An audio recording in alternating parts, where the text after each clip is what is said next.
Hello, everybody, and welcome to SOS 117. I can't believe it's been that many. My name is the Splatoon Lily, and I am here, of course, with the one and only Shiny Pikmin. Shiny How's it going, Pikmin. Shiny? Going great. We have two limers. Today. Two limers. So excited today. I'm doing pretty good. It's finally cooled down here. We broke that huge heat wave we were having, so it's actually tolerable to sit in my office, and all of the windows have been open all week. It's lovely. What about you? I'm so happy for you. Same here. Arizona has had quite the heat wave, and I'm happy to announce we are no longer above 110. I believe the high today was 107. Nice. So here. See, 107 was our heat wave. Yep. Yeah, but obviously I'm in Canada and not living in a desert, and you are living in a desert, so. Indeed. Speaking of that as well, do we know who our first teams are up tonight? Oh, I do believe we do, and I do believe you're familiar with one of them. Yeah. I think one of these teams actually played in the very recent Arizona local, didn't they? Indeed, yes. Sunset Surge, hosted by Pepe, who I can't stop giving a shout out to this man, did an incredible job for the first Splatoon 3 Arizona LAN. I believe two of the members of Painted Aurora, correct me if I'm wrong, it's Yoshi and... According to Skype, it was Yoshi, M, and Fufu that you met. Yes, Fufu's sitting out tonight, though, unfortunately. But yeah, it'll be sad. Yoshi and M. And I'm so excited to see their gameplay because they took home third place at Sunset Surge and put on a incredible performance going from losers, semis into grands. That was just some incredible gameplay. So I really can't wait to see what they have with their full team at their backs now going into SOS 117. Great. I'm so excited. And it looks like we're just getting started here. And not a whole lot different from these comps. I know we just recently got a patch, so things are still shaking out a little bit in the meta, trying to figure out what's gonna be coming out dominant. But I mean, of course, we see the ballpoint, which is gonna be, I think, a little prominent for a little while. Oh yeah, no, I agree. Especially as a prominent player myself with ballpoint, it's the inkjet. They're fairly digital. Yeah. So what are we seeing right now? We got some Nautilus action, which is a little different, a little bit more up close and personal than the ballpoint we'll be seeing on the other side. A 52 coming out, a vanilla 52, gotta love it. And aside from that, nothing too fancy, really. Things seem pretty standard. Yeah, I will say the Nautilus pick is a fantastic one into the more shooters that we're seeing recently, especially after the buff of both the Zap and the Splatter Shot. The Nautilus acting as a just midline, you cannot touch me weapon, I believe will be very helpful with the spike in as you've seen. Yes. Yeah, and it does look like Painted Aurora's in a little bit of trouble here. Duck and Cover already getting up, opening the basket with a full wipe on Painted Aurora. Is going to put them firmly on the back foot, while Duck and Cover tries to count this down. Now, the clamp scores are a little bit staggered on this map, as is fairly common, but if we get down to 59, that's pretty good for a starting push. Yeah, no, I definitely say a fantastic retake opportunity from them there. I would like to see maybe the Nautilus or someone of like that kind of range caliber establishing top mid. As we see M right now pushing top mid. Look at that! Hey, game sense! It's working out just fine. I think it's the opposite of Commentators Curse, where you call it what you want them to do and they actually do it. It's pretty great. Swampy over there trying to get some fun picks with that. Unfortunately, the Trizuka not going to be able to get much use, and Painted Aurora is kind of getting a little bit ahead of their horse and cart here. They have a ball, but they're not quite ready to open this basket yet. Looks like we need another special or two before they can get this moving. That's unfortunately one of the nuances of Scorched Clams. It is a very easy map to push on. In fact, you have multiple opportunities to flank, especially in this game, are very good at breaking into such an opportunity. But Clam Flow is always a difficult one. Here we see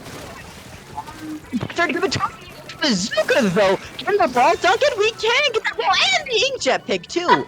That was Duck and Cover is now 3 down on the back foot as we see Painted Aurora already taking lead in terms of clams. This has been, like I said, just fantastic stuff already.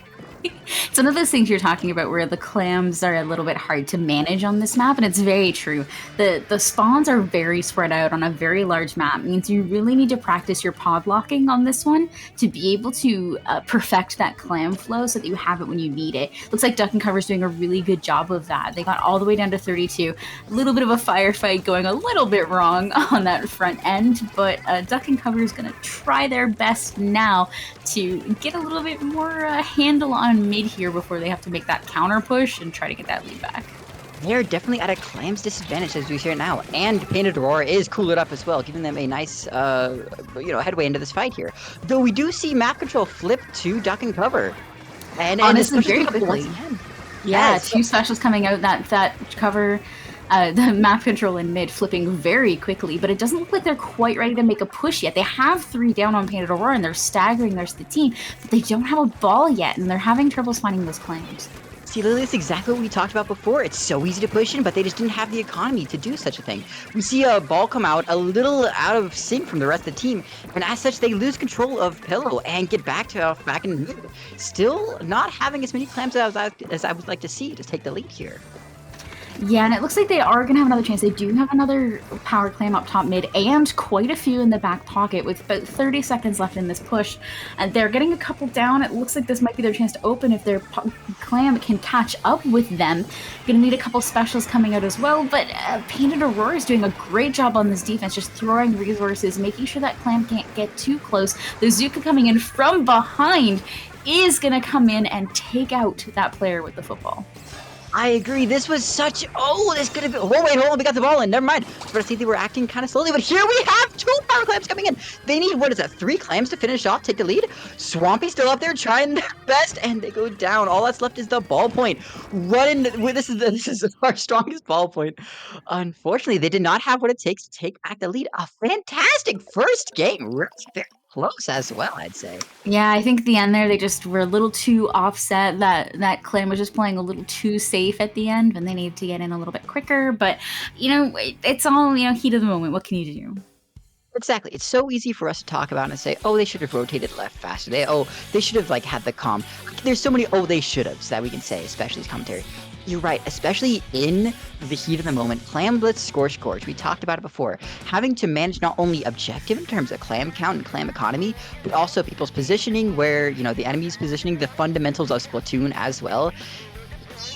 Fairly overwhelming. And you see, as we just saw, some very unbalanced pushes of, we have the manpower forward, we have the specials forward, but we don't quite have the objective to bring up the rear and actually, make the push happen. Yeah, and not to mention those amazing Zukas that came out all match. They were doing a great job putting on pressure with those, and just the resources that Painted Aurora was chucking to try to stop them from getting close to basket. It was nice to watch. Indeed. So coming up next now, we have Splat Zones on Mako Mart. This is a Splatoon 2 classic, the most vanilla final destination of Splatoon 2 stages, as it is, at least in my experience. I mean, you're not wrong. If I had to choose the final destination of Splatoon, it would be Zones Mako. Yeah, I think shortly followed by Inkblot. And whoa, hey, what do we have up next? Yeah, TC Inkblot's your number 2 pick, always. Except we're gonna see it third here. That's not the point. Yes. The point is we're gonna go to Zones Mako, which brings up an interesting conundrum. So last match we saw a Nautilus versus a Ballpoint, and you being a Splatling and backline player yourself, what would you prefer on this map between the two of them? I would definitely say Ballpoint. Love Nautilus's ability to find out where people are with the sensor, along with the storm, to really facilitate pushes is very useful. But I think Ballpoint would edge it out, just given the amount of paint that Ballpoint can output, along with its pressure, and most specifically, Inkjet. Breaking into plat, and therefore breaking into plats, is a very, very important thing to do on this map, especially after you break first checkpoint. So having the Ballpoint's ability to hop up on ledge to really just spray down plat, flip it completely in your color, and then popping Inkjet to help your teammates get into bats, or fizzying into bats. Having so many ways to facilitate the push into bats is something that I think just crushes this map, because that is the anchor's job on this map. Really just helping them get into that next stage of the game to prolong the push.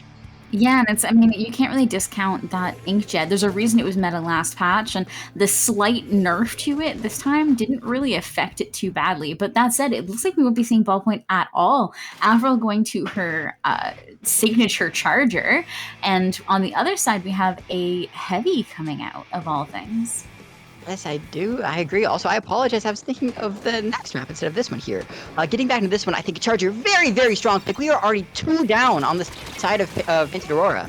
Duck and Cover showing an incredible starting out. Charger already setting up on a right stack, shown to be a very, very oppressive position in Splatoon 2, and as we can see right now. Like, we effectively have Azuka and Trip Strikes. That's the only thing we can challenge to get Arvel off the right stack back there. Yeah, there's not a whole lot to move Avril, which is going to be a really big problem. They're going to have to keep an eye on her and her positioning. But I would say, too, like, we need some members of Avril's team over on the right-hand side here. Duck and Cover is going to have to get ahead of her in order to maintain this position. It looks like Kaito's doing just that.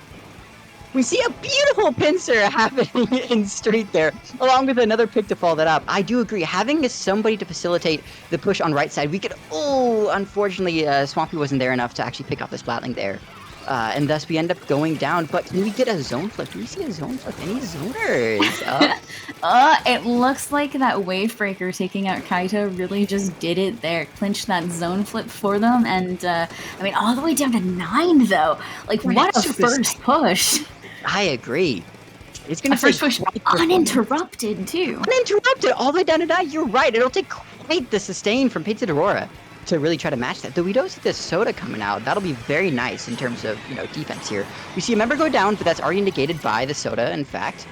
Ooh, are they able to get back in zone in time? Oh, it seems like they aren't able to. No. And Duck and Cover's doing a really good job following those strikes in, completely stacking on top of it with Booyah. They did a really good job on the retake. The problem here is going to be holding it, I think, because it looks like we're lacking a little bit of paint control, especially on our sides here. So we're going to have a bit of a contested fight on the right-hand side, and RDB doing their best, slashing around those corners and managing to get that pick.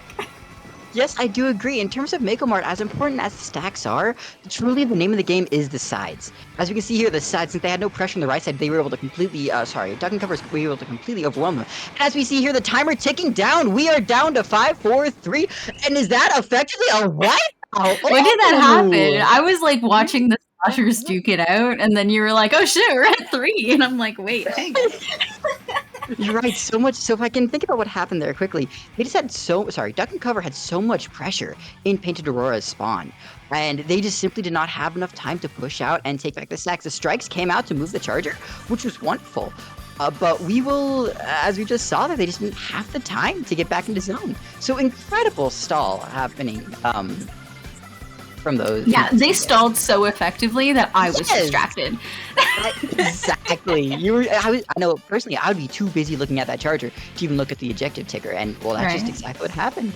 Yeah, they did a great job of it. Avril showing it didn't look like she got a ton of picks, but just the pressure of that E leader in a good position is enough to discourage you from going wherever you want to go, right? Yes, I agree. And also, we're moving on to a game 3 here. So back to what I was saying in preparation for the Mega Mart zones, I would like to follow up, and now it's relevant. If you want to talk about the picks that we see here, so we saw it was Nautilus in the first round, right? Yeah, Nautilus in the first round, Heavy in the second round, and then from Duck and Cover, we saw the Ballpoint and then the Charger. I don't think we'll be seeing either come back here. This feels like a weird pick for it. I agree. Yeah, I would like to go back to what I was saying before about having the Ballpoint here. I still believe that having the anchor's role of facilitating a push into bats is extremely useful. Though, what do you think we will see from the side of Painted Aurora here?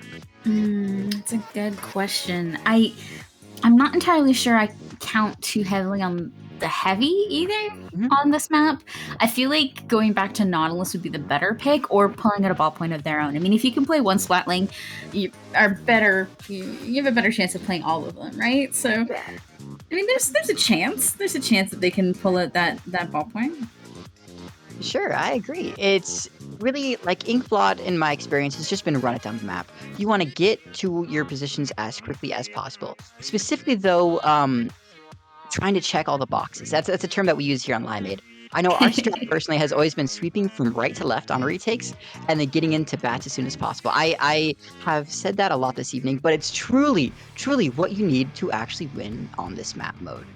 Yeah, and I mean, we'll have to see how that pans out. It does look like we are going to be seeing a charger here, but it's going to be the Zeef from both sides. Very interesting charger fight. Yeah, that's not what I expected at all, but I suppose the chip strike's very strong here, and on both sides we have a supplementary, either a Booyah Bomb or another trip strike. So both teams are set up with a pretty strong defensive specials to give them a pretty good advantage here when they have to inevitably defend on this map. I agree. An amazing opening pick there from our charger on duck and cover. Getting a one-shot, opening up the map. Oh, this bridge gets immediately shut down by Azuka and a fantastic 2v1 from our other shooter players here. And it swings right back in the momentum of Painted Ore. Now, I'd like to see a tower rider here by any chance. There we are. That's what we like to see. And the charger a very strong start. So it looks like what we've been seeing this entire set is Azuka has been swinging these matches like crazy, going from disadvantage to advantage. And it's wild to see happen, honestly. Yeah, I think Zuka's one of those specials that a lot of people have debated whether or not it's useful or even good, but as the game goes on, people are just getting better and better at realizing like how to aim it to get like full maximum value. And it's just one of my favorite things to watch because people call it the lottery special because you're never entirely sure if you're going to hit somebody with it, but when you do hit somebody, it does feel like a jackpot.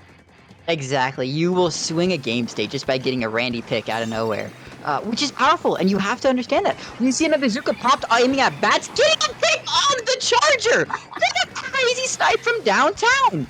This gives Duck and Cover the ability to push on in, and here we have it. Painted Aurora is staggered, only the charge off respawn, and we already have a machine in bats, exactly like I was saying before. This is looking not so good for Painted Aurora. And 2 players in bats make that 3 with a charger on tower as they approach that 3rd checkpoint with a beautiful snipe from Avril and specials coming out of Duck and Cover's in a really nasty position right here. Avril flexing on Painted Aurora while the members break that checkpoint. Now, it does look like we're going to back off now. Very smart of them. Except Swampy just coming in from back foot and getting 2 and dunking it. Excuse me? I was like, cool, we're backing off because we're done now. Swampy just says, no, we're not done. This is coming as a former Charger player, one who loves seeing their shots happen. I hope that Duck and Cover will love to watch this one back. We got to see some incredible pop-offs of a Charger v Charger coming out on top, along with, just like you said, coming out of nowhere, jumping into a 3 Yeah, Swampy did an amazing job there coming in with that stealth jump and just finishing off the game. But not to mention Avril's amazing hold there around 3rd checkpoint. Like, she was being fired at from all angles, and she manages to get a snipe and damage another in order to allow her teammates to jump into her. Like, beautiful control. She kept her cool in that moment. On top of like also pushing lead right there, assuming I'm not sure if they counted on Swampy coming in and just wiping out the entire enemy team there.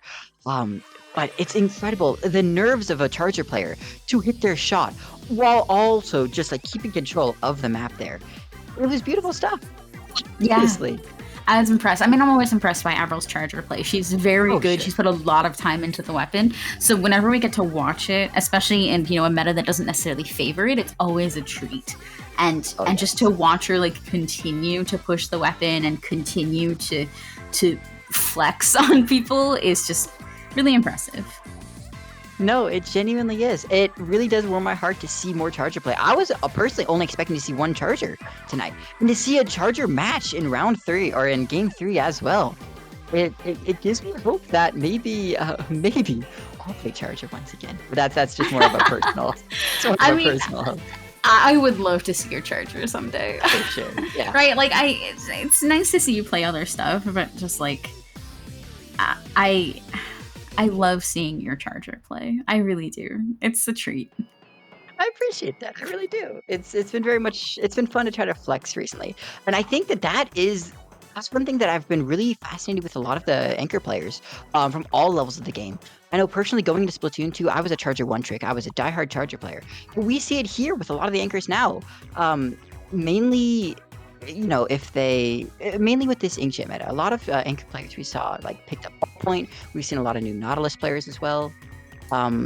It's been really nice to see like Charger player or anchor players rather start to like really flex their muscles Right. and get a better understanding of the game just by these different different styles of anchor play.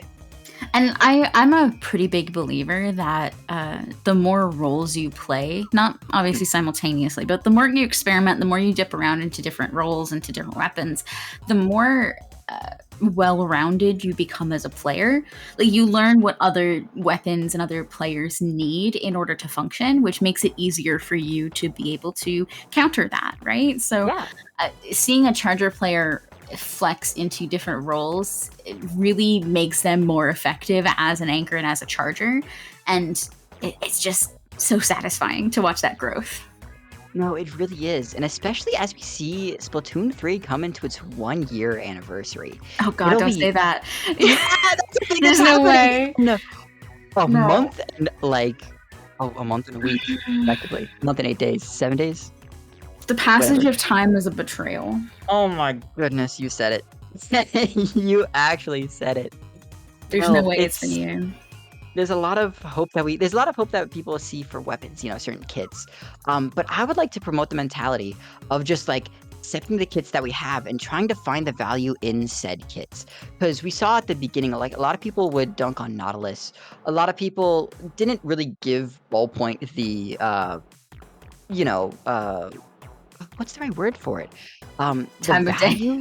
The time of day. Yeah, granted, we were talking about a former Inkjet, but still Fizzy on, a Ballpoint really does go for it's a different style of anchoring. But one thing I would just like to see is I would like to see more players, kind of like Cherry Limeade's new teammate, Cool.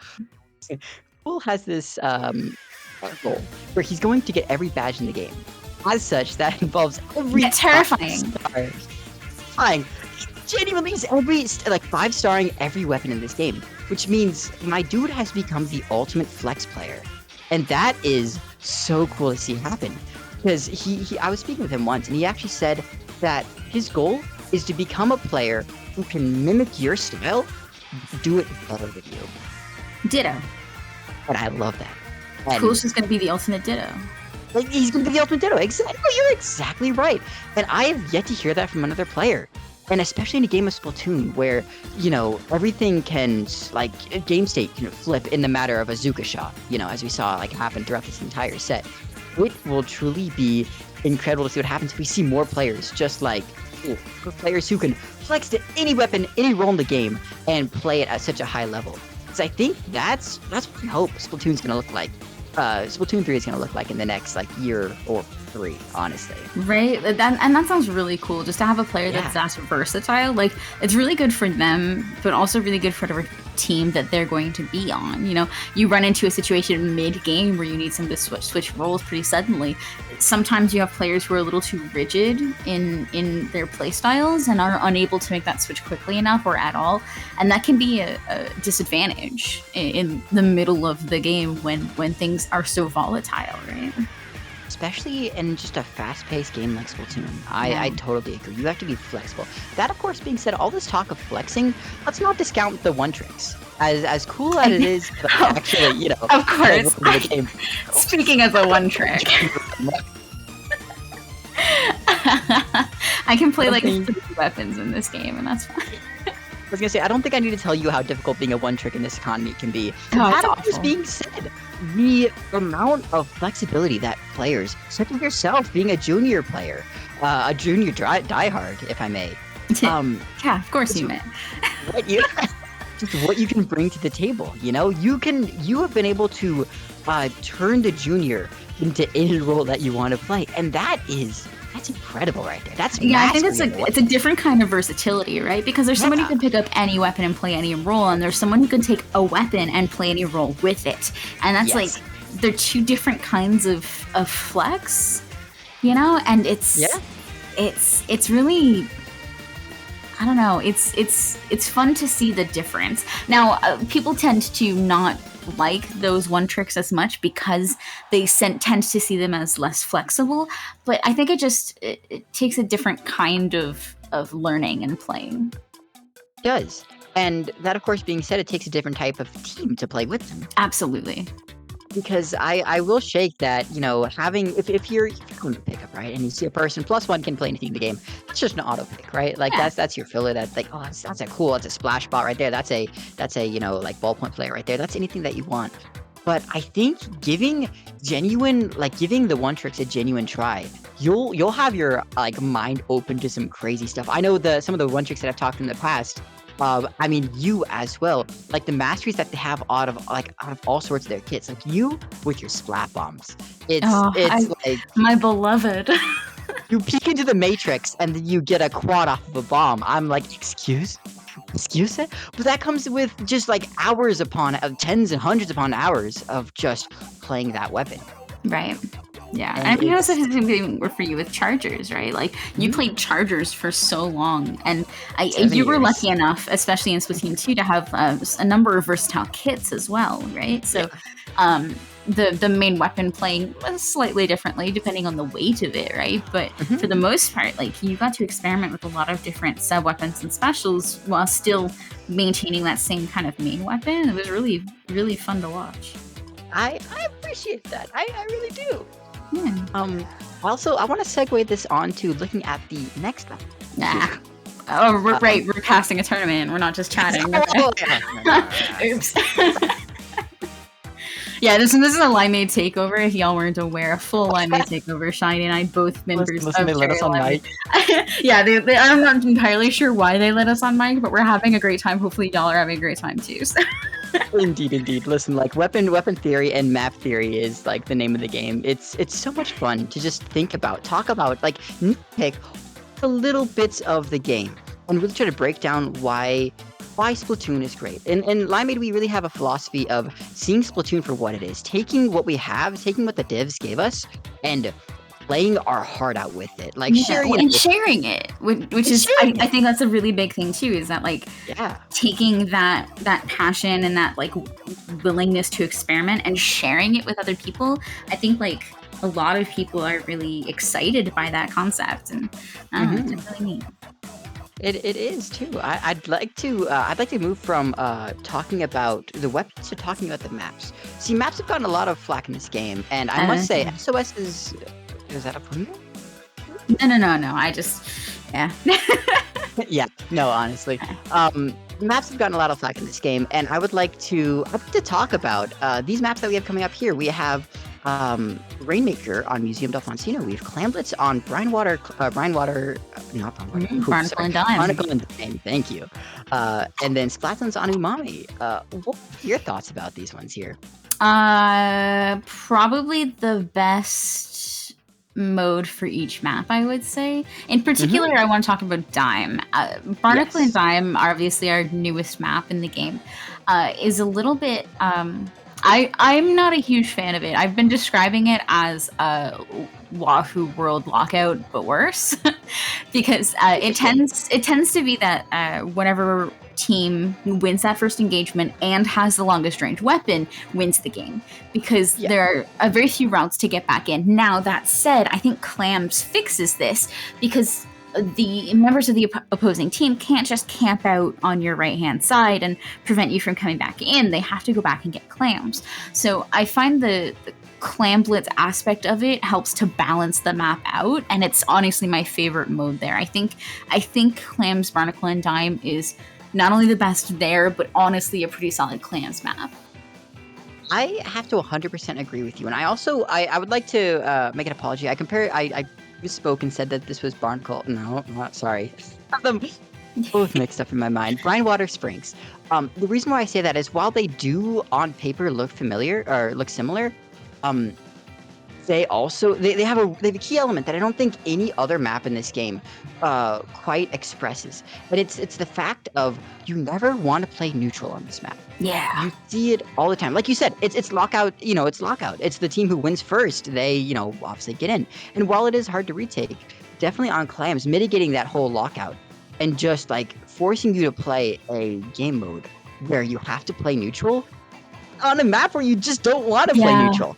It's such a different game of Splatoon. I haven't been able to play on this map as much because I've been on hiatus for grad school or whatever. But the times that I have been able to play Barnacle and Dime, Clam Blitz is beautiful. Just never play neutral. You always go from one stack to the other. And that's why I've been describing like Wahoo World, because on Wahoo World, similar to these maps, you never want to sit in mid for too long. You always want to be as far forward as you can, because you want to be at the exact point where they're going to drop into you, ready to receive that drop. Mid is not relevant the moment you've taken it. Like, you take it and you immediately just jump and go through. So it's very much the same thing, except there's the ramp where that engagement happens is a little longer, I find, on Barnacle and Dime and Brandwater Springs. So I think Clam Blitz does a really good job of balancing those maps for both of them. Obviously not for Wahoo, we won't talk about that anymore, but for Barnacle and for Brandwater, the Clam Blitz does a really good job of like forcing you to play a little bit more of that neutral in an uncomfortable position, which makes it easier for the retaking team. So, and that's kind of what you want. You want that balance so that a team isn't completely locked out, right? Yeah, definitely. And I'd also like to talk about these players who are going to be playing on these maps here. So myself, as someone who's been out of the loop from the greater competitive scene for a little while, I'm not exactly sure. Would you mind telling me a bit about the players that we see here? Oh, bold of you to think that I know the players either. So, Telekinesis. I think the only player I really recognize here is Raphael. Sure. I've seen them around a little bit, playing around just as a familiar name, but not necessarily. What's the word I'm looking for? Not necessarily familiar with their weapon rosters or anything. And then for Ink in the System, that's definitely a team I recognize as well. Luna, I believe, is the Luna who's been everywhere since like Splatoon 2. Oh, I see. Yeah, I definitely would have liked to have a bit more. This is on me as a commentator. I'm sorry. I would have done more research going into this one here. Here's your first lesson, Shiny. Doing research is really exciting and really good. Most commentators, I mean, depends on your caliber of commentator. A lot of them reserve their research for like majors and not for weeklies, because weeklies you tend to have a lot more pickups, which makes it harder to track and keep an eye on all of the players. So yeah, but you know, research is still good. Yeah, you always want to take a moment before you do your casting to just like scroll through the Battlefy and see what's going on. But sure. Speaking of, this is Shiny's second time ever doing commentary. The first time being at the local in Arizona. So indeed, yeah, no, I appreciate that for sure. But what I can see is that these two are 1 seat apart here. So, anything like the last set that we saw, we will probably see a very, I hope to think that we will see a very exciting match here for stream. I mean, that's always the exciting part, like the seeds being close, and yes. I always like to say, like the strength of a team, like you don't always need Starburst caliber teams on stream to make things exciting. What you want on stream are close matches. So. Yes. Whether that's low level, mid level, or high level, it doesn't really matter. As long as they're close together themselves, you're always going to get something fun to watch. I definitely agree. Moving on to what we see here, I guess circling back to the maps, rather. We talked a bit about Clam Blitz on Barnacle and Dime. We have not yet touched Umami Ruins, though. Splatoon's on Umami. Yeah. What do you feel about Zone's mommy? On Zone's on your mommy. It's a very interesting map mode. One thing that I have been told by my coach, and one thing that I subscribe to, is as an anchor player, never touching. The call out for us is circle. The snipe on the right side of the map. Or I guess on the right side of spawn. That is a very it's a red herring of a position of sorts. It is, and it's one of those positions that like you can take, but you shouldn't rely on, you know? Correct, yes. No, I agree. But here we are hopping into the first game of round 2. We see a leader on Rainmaker. Interesting pick along with a rapid there.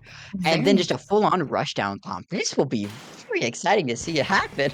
Yeah, Ink in the system running a full rushdown against a fairly stall comp on the side of Telekinesis. I think this is really going to come down to who gets the momentum first, because Telekinesis has the potential to just sit there and hold space and stop you from moving forward. But if Ink in the system really gets moving really quickly, they might be a little too hard to stop for Telekinesis. I agree. This is definitely a gambit on Telekinesis, but it looks like the gambit's coming up big here as we see Ink the system is now 2 down already, and we see the leader rupturing up to top mid, trying to get that Rainmaker, and hopefully we can see a push starting soon. It looks like Telekinesis has fallen back a little bit to paint for specials. They might have been a bit premature in that first opening there. However, if we can see one more pick coming out just like that, what we'd like to see, let's get this momentum rolling, and there is no fish touchers here. I really want a fish toucher. A great snipe there from Inkjet. Oh, and that's the first checkpoint already. Oh, what beautiful splat bomb there, rolling just in time to get them as they land. That was beautiful. They do manage to break that checkpoint, but breaking the checkpoint is like the least of your worries on this map. That's really just like step 1 in like a 6-step process. So I'm not too concerned about it. It does look like Ink in the system was managed to clear out completely everyone behind them. And we do need a fish toucher. It looks like we're going to be touching a little bit more quickly than Telekinesis had, but we are going to miss that jump in favor of Soda. So not necessarily a bad thing. That snack does smile back. We see the first checkpoint already taken. 2 players still up, though I think it'll be a bit hard to push against both a Rapid and a Wiper on offense. We see a Soda coming out from Telekinesis as well. Like you said before, I would like to see a bit faster objective play here from Telekinesis. Granted, their comp allows for stall. They have that time. But I still think that they need to use every second they have, especially in a quick mode, just like Rainmaker here. Especially there, like letting the Rainmaker reset, I feel is a misplay. Like not only does it only hops forward into mid about 10 feet, but they have pretty steady control. You pick up that Rainmaker. The Rainmaker is a very powerful weapon in its own right. And utilizing that, I think, is the first step in becoming a truly good Rainmaker player, is realizing just how strong it is. Yes, and I would like to see Telekinesis really use their ability as both a Rapid and leader comp, really trying to abuse the stagger that they can create so easily. They're able to poke holes in defense, which is able to be patched with Cooler, granted, but they really need to work faster on that. And like we see here, I'd like to see a bit more faster play coming here. Well, that's it. They're running a stall comp, but the idea of a stall comp is that you can stall the other team, especially in mid, for quite a long period of time. Yes. When it comes time for your own pushes, you still need to move quickly. Stall comps don't really survive very long in this game on offense. They really, really work well on defense. So you see here a little bit of the flaw is once they got pushed back into their spawn, it was harder for them to stop Inking the system as they just kind of ran forward. Yeah, and we gotta also congratulate there that Tetra's ability just to run forward and make so much space, though and get just the lead there. 31 is not a bad push on this map, I'd say. Some argue pretty good actually. I would love to see a Telekinesis, though, prolong their specials in a way to really make more space, to slowly pay off all their specials, and just to steamroll themselves into a lead here. We see the hammer coming out first off. Can we see any picks happening? Any picks happening? No, we see the Rapid coming down. That. And just right now, just a bit too slow once again. I hate using that word, but they end up getting caught off once, and just like that, all the momentum of the push just died. It's one of those things where I think they need to follow that hammer in a little bit more quickly to take advantage of the space and the speed created by the hammer. Otherwise, you're kind of just sending someone in ahead of you to die without capitalizing on it, you know? Yeah, no, I agree. And especially in that moment, I would love to see the Soda being popped and everybody rush forward. But unfortunately, the Soda pop, they had the momentum. They had tempo in their favor, but they just weren't able to act on it. Now here we'd like to see the Charger pop and take. Beautiful stuff right there. The hammer being popped. We have an Inkjet in the back and Coolers out. Green Script looking really good here for Telekinesis. One pick from the hammer. The hammer gets, almost gets another one. That's still 2 down. And they have momentum off of that Soda. And we see the strike stop them. No, we go. Got cut by the suction bombs as soon as they pass through the strikes. Not a bad push, but I don't think this was enough there. They're about to really fight themselves here in the mid to actually get any sort of ground, but it's not looking too good for Telekinesis here. With 10 seconds left on the clock, Luna in control of that, and Inkling is already pushing up past the Rainmaker. It looks like they're just going to try to sit and hold on this right-hand side. Pretty good place to sit, if I do say so myself. Moving just in time to get away from anyone running at them and taking that game solidly. It truly felt like these teams are pretty well matched. I think the stall versus rushdown comp is a really interesting dynamic. I just like to see Telekinesis push a little bit faster when they have that objective advantage, you know? No, I definitely agree. And I would like to also, on the opposite side, congratulate Ink Systems for a very well executed rushdown style. They really knew they said a charger? That's fine. Our soda covers our deaths there. And they truly didn't give the charger the respect that the charger wanted to impose on the enemy team. And I think that's just wonderful. That is unfortunately one of the downsides to playing charger here in this meta, as we were talking it up a lot last round. Yeah, a lot of chargers' advantages comes from commanding that respect, and some of that respect comes from threatening from good positions, and some of that respect comes from actually hitting shots. And if the other team just chooses not to respect you, regardless of what you're doing, then you lose a lot of that advantage that you had, and suddenly you're finding yourself on the back foot. Yeah, definitely. And that's what we saw here. A very, I think the word, it was a gambit, bringing a charger into a Rainmaker Museum. Because I believe on defense, charger could do a lot of value. E-leader specifically, being able to lock out all of mid and most of flat there, being a very strong pick. But that's the past. We are now moving into Barnacle and Dime on Clamblitz. Like you said before, one of the probably modes to run on Barnacle and Dime. A map where lockout isn't as much of a thing, just due to the fact that we're playing on Clamblitz, a very dynamic game mode. And I would like to see. So this is actually where I'd like to see. Ink System having the advantage here, because that rushdown style really will benefit on a map such as this, where no neutral wants to be played. That stall, you're gonna have to really do something to stall on this map, because it's kind of hard with all the flanks that you have, along with not a lot of difference in high ground, especially around mid, and not a lot of cover, especially around. I really see Ink System wanting just to bust straight through onto the enemy stack, taking out the charger, and just trying to roll off of that.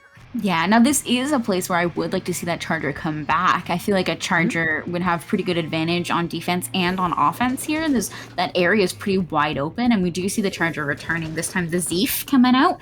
So I think that I think the combination of the charger and the rapid will do really well both on high and low ground here. It's just a matter of whether or not they can fight Ink System when Ink System rushes them. Yes, this is truly going to be a battle of ideals. We have the Rapid shutting off that right flank, which is a wonderful thing to counteract with the Charger setting up on that right snipe there. The Charger right now is in a fantastic positioning, no flanks threatening them at all. We have the Rapid here covering the other side. It looks like Telekinesis here is just doing an amazing job of shutting down mid. However, that pick on the Wiper is going to cause trouble. And as you can see here, Ink System already rolling in, seeing Azuka getting a pick there. And some more contesting here on right stack. Though they gave it up here just that inkjet. So like to see here. Oh, I'm not entirely sure how they survived that inkjet shot, but wow, that Tetra is coming in straight into the Reef Slider, and it looks like we have a 2v2 coming here. Now, I kind of like Telekinesis positioning here. It is very uncomfortable, so them standing back a little bit and holding onto this space now, it does feel like right now they're giving up a little bit too much space, but they're making the system maintain that mid ground where they don't want to stand, and in the process making them very uncomfortable. Yes. Oh, great pick there on that charger there too. Now we see the momentum swinging in Telekinesis' favor, as you were saying, benefiting from that quick relocation there back in the mid. They are making Ink System play neutral. They don't want to, but now we see here the charger moving all the way up into the enemy left stack here. Looks like they are set up very well for a push as that crab comes out. Now this is the nice stall position that Telekinesis wants to hold. The problem, I think, is that they have two players who want to hold it, which leaves very little room for people to actually go get clams. So you do see a football coming out here eventually, and one on the other side as well, but they did lose all of that advantage space that they were holding. Yeah, exactly like you said, they had that there. And here now we see they are now 3 up. Boingus is there in the spawn, just making way for the Charger. Will the Charger actually push with that? They seem to just be a tad bit slow on objective here. Diving into the pit there, that's a guaranteed death. I would like to see more pushes from that top left area. Just like we see and Boingus here as well. I would Yeah. really like to see more pushes happening from up there, because if you dive into pit there, like we just saw, you are just sending one player. You were just 0-7 saluting them, effectively giving them the right to go back to the spawn pad. And as we just saw there, that kind of just ended the push before it started, I think. Yeah, pushing on that low ground, you really need a few resources, either a special to help cover you, or something like a bubble or a wall to help protect that push in. Pushing up from that left side can also be really good, but when you're facing a rushdown comp, you get into what we had earlier, which is a little bit of a mosh pit of death. So it's fine. Ink in the System does manage to move Telekinesis back on the defensive, and they are doing a very good job pushing up in here, making people very uncomfortable. Beautiful shot there from Chrome. Gonna take out the Tetras, and Ink in the System's gonna have to stall a little bit longer. It looks like they're just trading player for player at this point, with very few clams in the making, while they just try to push Telekinesis out. One thing I would like to say with my anchor bias, I am loving Chrome's gameplay right now. Look at this! They are repositioning. They were slowly getting pushed back that entire time, like as you were speaking about this. Slowly but surely, Ink in the System was pressuring themselves into Telekinesis territory, but Chrome just kept on backing up and then hitting a shot, backing up and hitting a shot, just slowly giving up absolutely zero tempo to Ink in the System. As you can see here, it's definitely paying off. Though this may be a low-scoring game, we have Chrome set up on right stack, just terrifying Ink in the System. Every time they try to push, they forget how to. Boom! There goes a slasher. We're in this position right now between these two teams. There's a bit of a stalemate. And I think like a minute left in this game, very low scoring. All it's really going to take is one good push to kind of end this. But the stalemate is making it really difficult for either team to get any ground. So it's really going to come down to who loses their nerve first, you know? Like who breaks first. The momentum, the tempo, everything is in Telekinesis' favor here. With the charger set up in mid, we have a crab being popped here, and the strikes coming out, pushing Ink in the System even further back into their spawn. And that's fine. Telekinesis can just sit here and admit, saying, yeah, you know what? Don't push us. Except that Zuka. And they're getting to the dangerous part. Well. Yeah. Right? Like, Ink in the System has to make another push. They can't afford to just sit in mid and defend the rest of the time because it's so low scoring. But it does look like Boingus snuck right in behind, opened the basket just in time, took out another player. The last one is just sitting by basket, it looks like, hoping, and it is going to go down. So Boingus gets to extend this lead, extend this push, make things a little bit more comfortable. So even if we go to overtime, things aren't quite as dire. What a sucker punch of a play! We had Ink in the System. They had all the momentum in their favor. They got that Zuka shot in the pick going in. But then Boingus just snuck through, getting that extra score. Now we see, with around 17 seconds left in overtime, Ink in the System has mad advantage here. They have to go and score this. They are 0-7 in pit there. Unfortunately, they miss it. Oh, that's a big miss. We do not want to see that happen.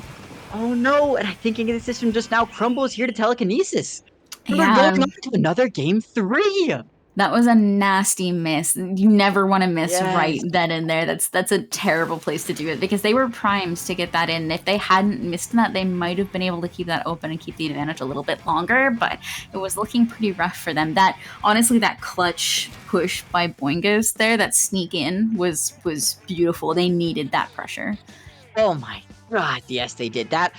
Like I said, it was a sucker punch. Like, Ink in the System had everything, Ink in the System had everything going for them there. That Zuka shot, they had the strikes coming in to move it, and Boingus just snuck by, power clam in hand, saying, you know what? It's fine with me. What if I just scored?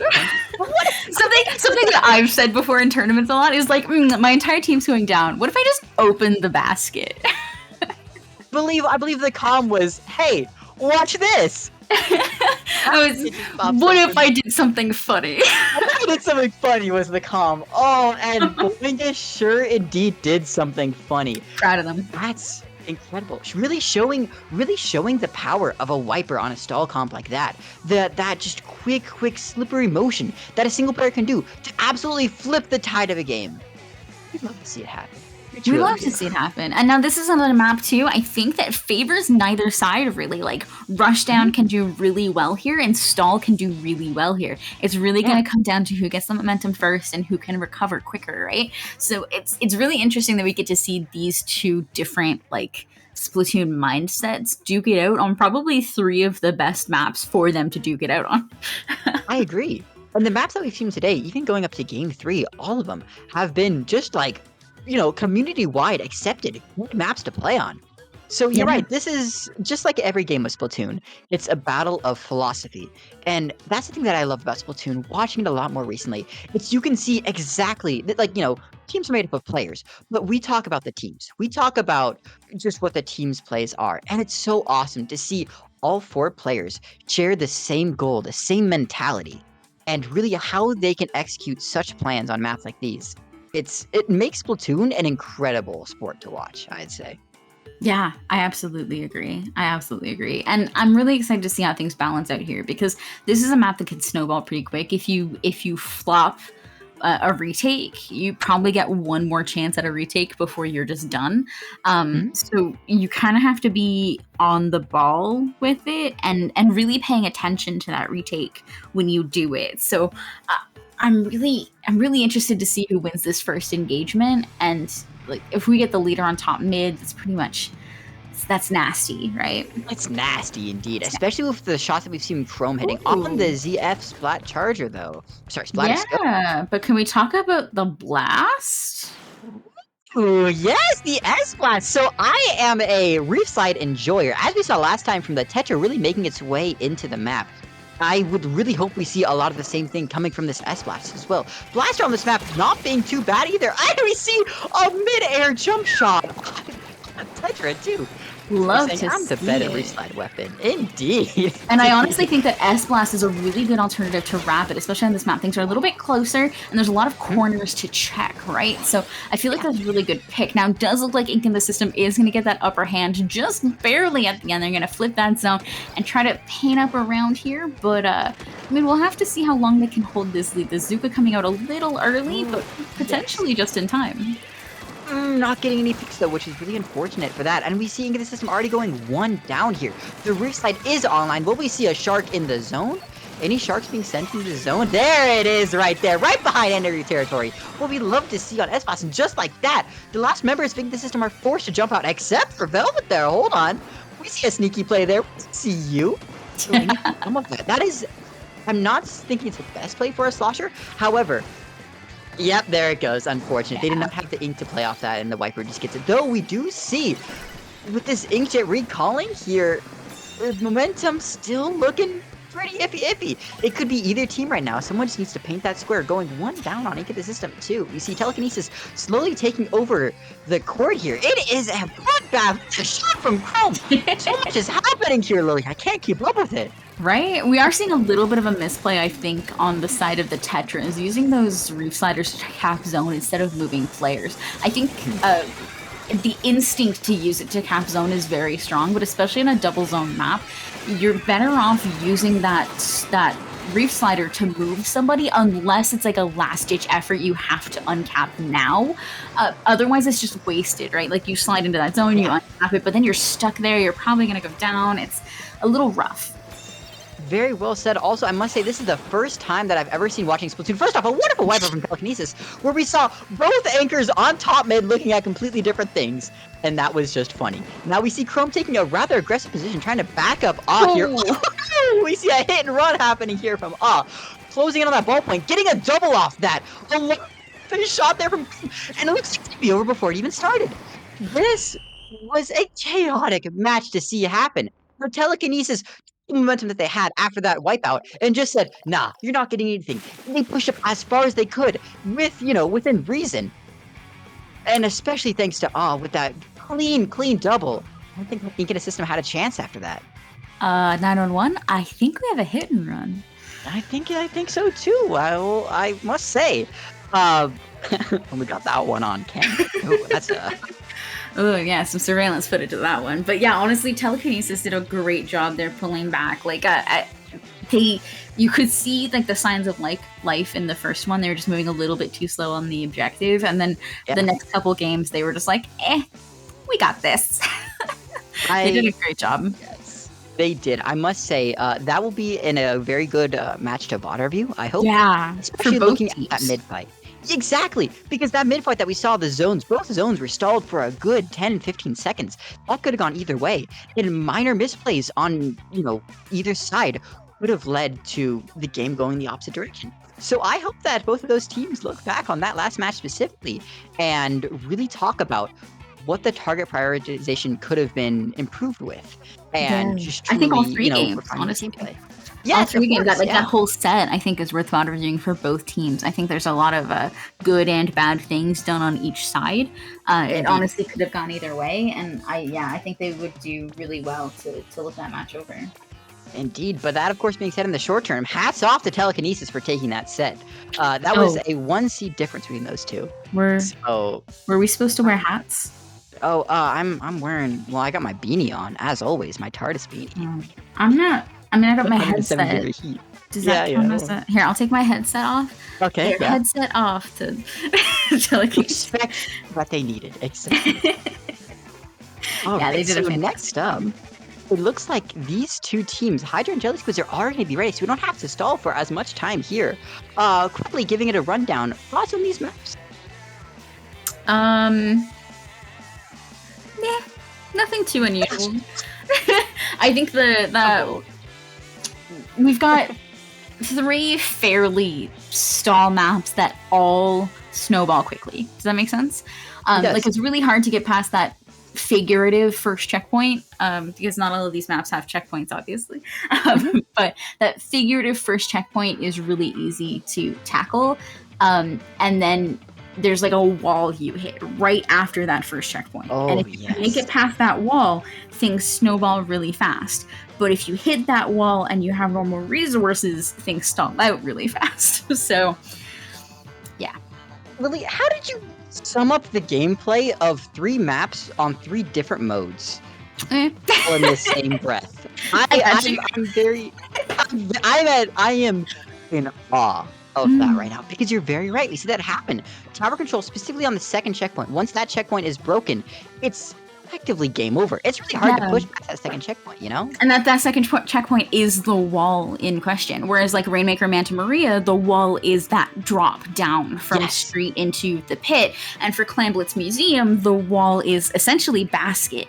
Like getting to basket, easy. Maintaining basket, Exactly. I really, really would like to see a lot of the players play around the new map geometry, specifically on Manta and Museum. That one the block in the bottom left corner, when trying to push on the plat, it has some incredible movement opportunities. I would love to see either side really try to abuse that as much as possible, along with Manta as well. Squid surges on this map go kind of crazy, especially getting into some situations that you may not expect. So I hope to see some cheeky plays happening from either team here. Cheeky plays. Some cheeky plays also with the tower, of course, giving access to so many more movement opportunities on offense on Mako Mart than, all the other previous modes could have only dreamed of having. Yeah, and honestly, it'll be interesting to see, because I really think that a lot of teams burn their resources on getting to that first wall, when really you need to save your resources to get through that first wall. So I think these 3 maps in particular are ones where it's really important to save those resources for after that first checkpoint, and then once you get there, that's when you pop all of them. And it's really going to come down to like if either of these teams have acknowledged that, and which teams have the resources to be able to combat it. Now, we are facing some interesting things here. I do see a junior, so I am awake and interested. Of course, it's angelic. Of course it is. But we also see, the Vanilla Pro coming out here? That is the Forge Pro with the Booyah Bomb. Very good pick. A recently buffed weapon, if I'm not mistaken. Allowing for more pain output and thus more Booyah Bombs, which especially on a map like this, on a mode like this, I should say, will be very impactful. We see them now as Tower Riders. We have the map slowly in the favor of Jelly Squids here. Bomb coming up. On the left of Tower, not impacting the amount of time it will last on Tower. So I really, really enjoyed that minor little placement. Yeah, it's almost like our teammate Pika may have made a video about that. Cough, cough.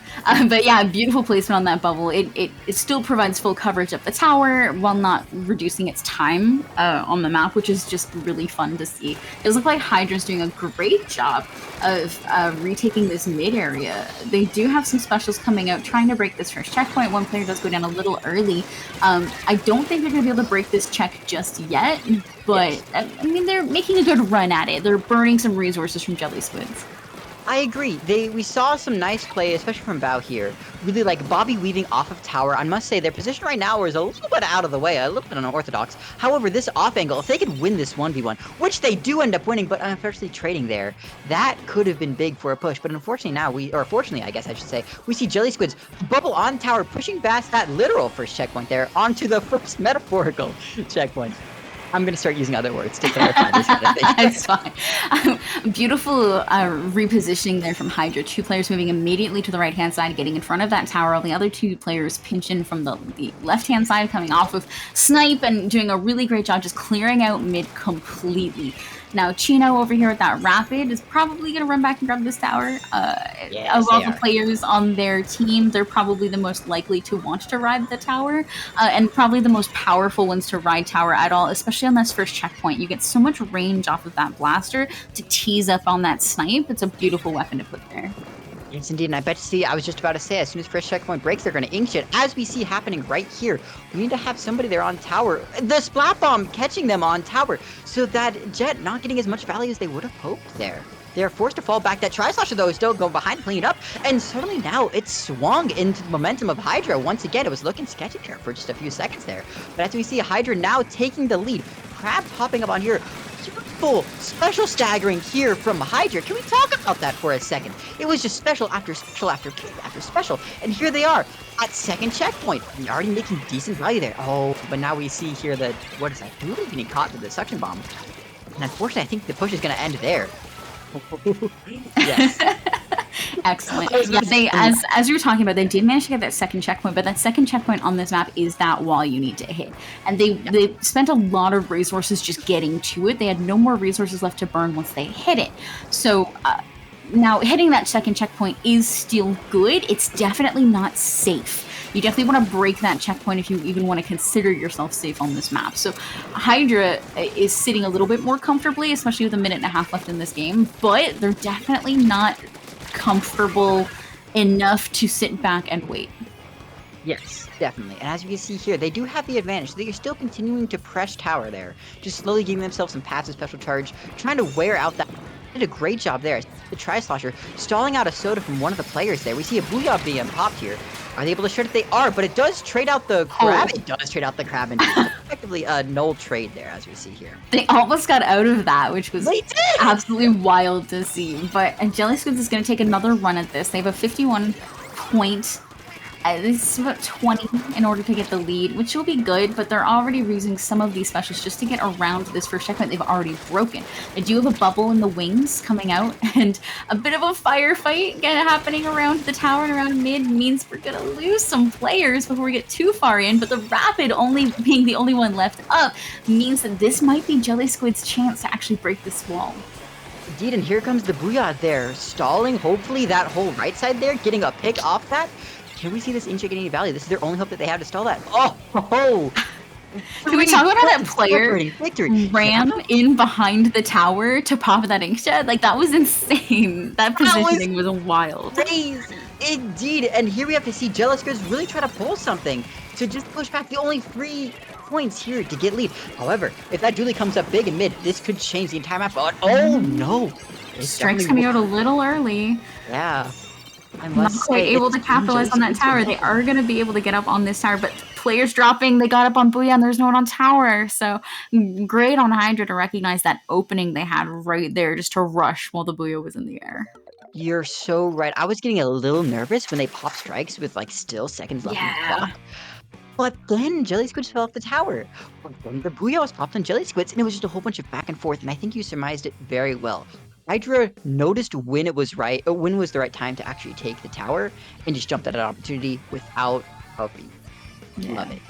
Absolutely And love they it. both had a really good chance of like breaking that second checkpoint. They both had some really good runs at it. It just really came down to Hydra hitting it first and using their specials really well on the defense when Jelly Squids made a run at it. It honestly, they did a really good job.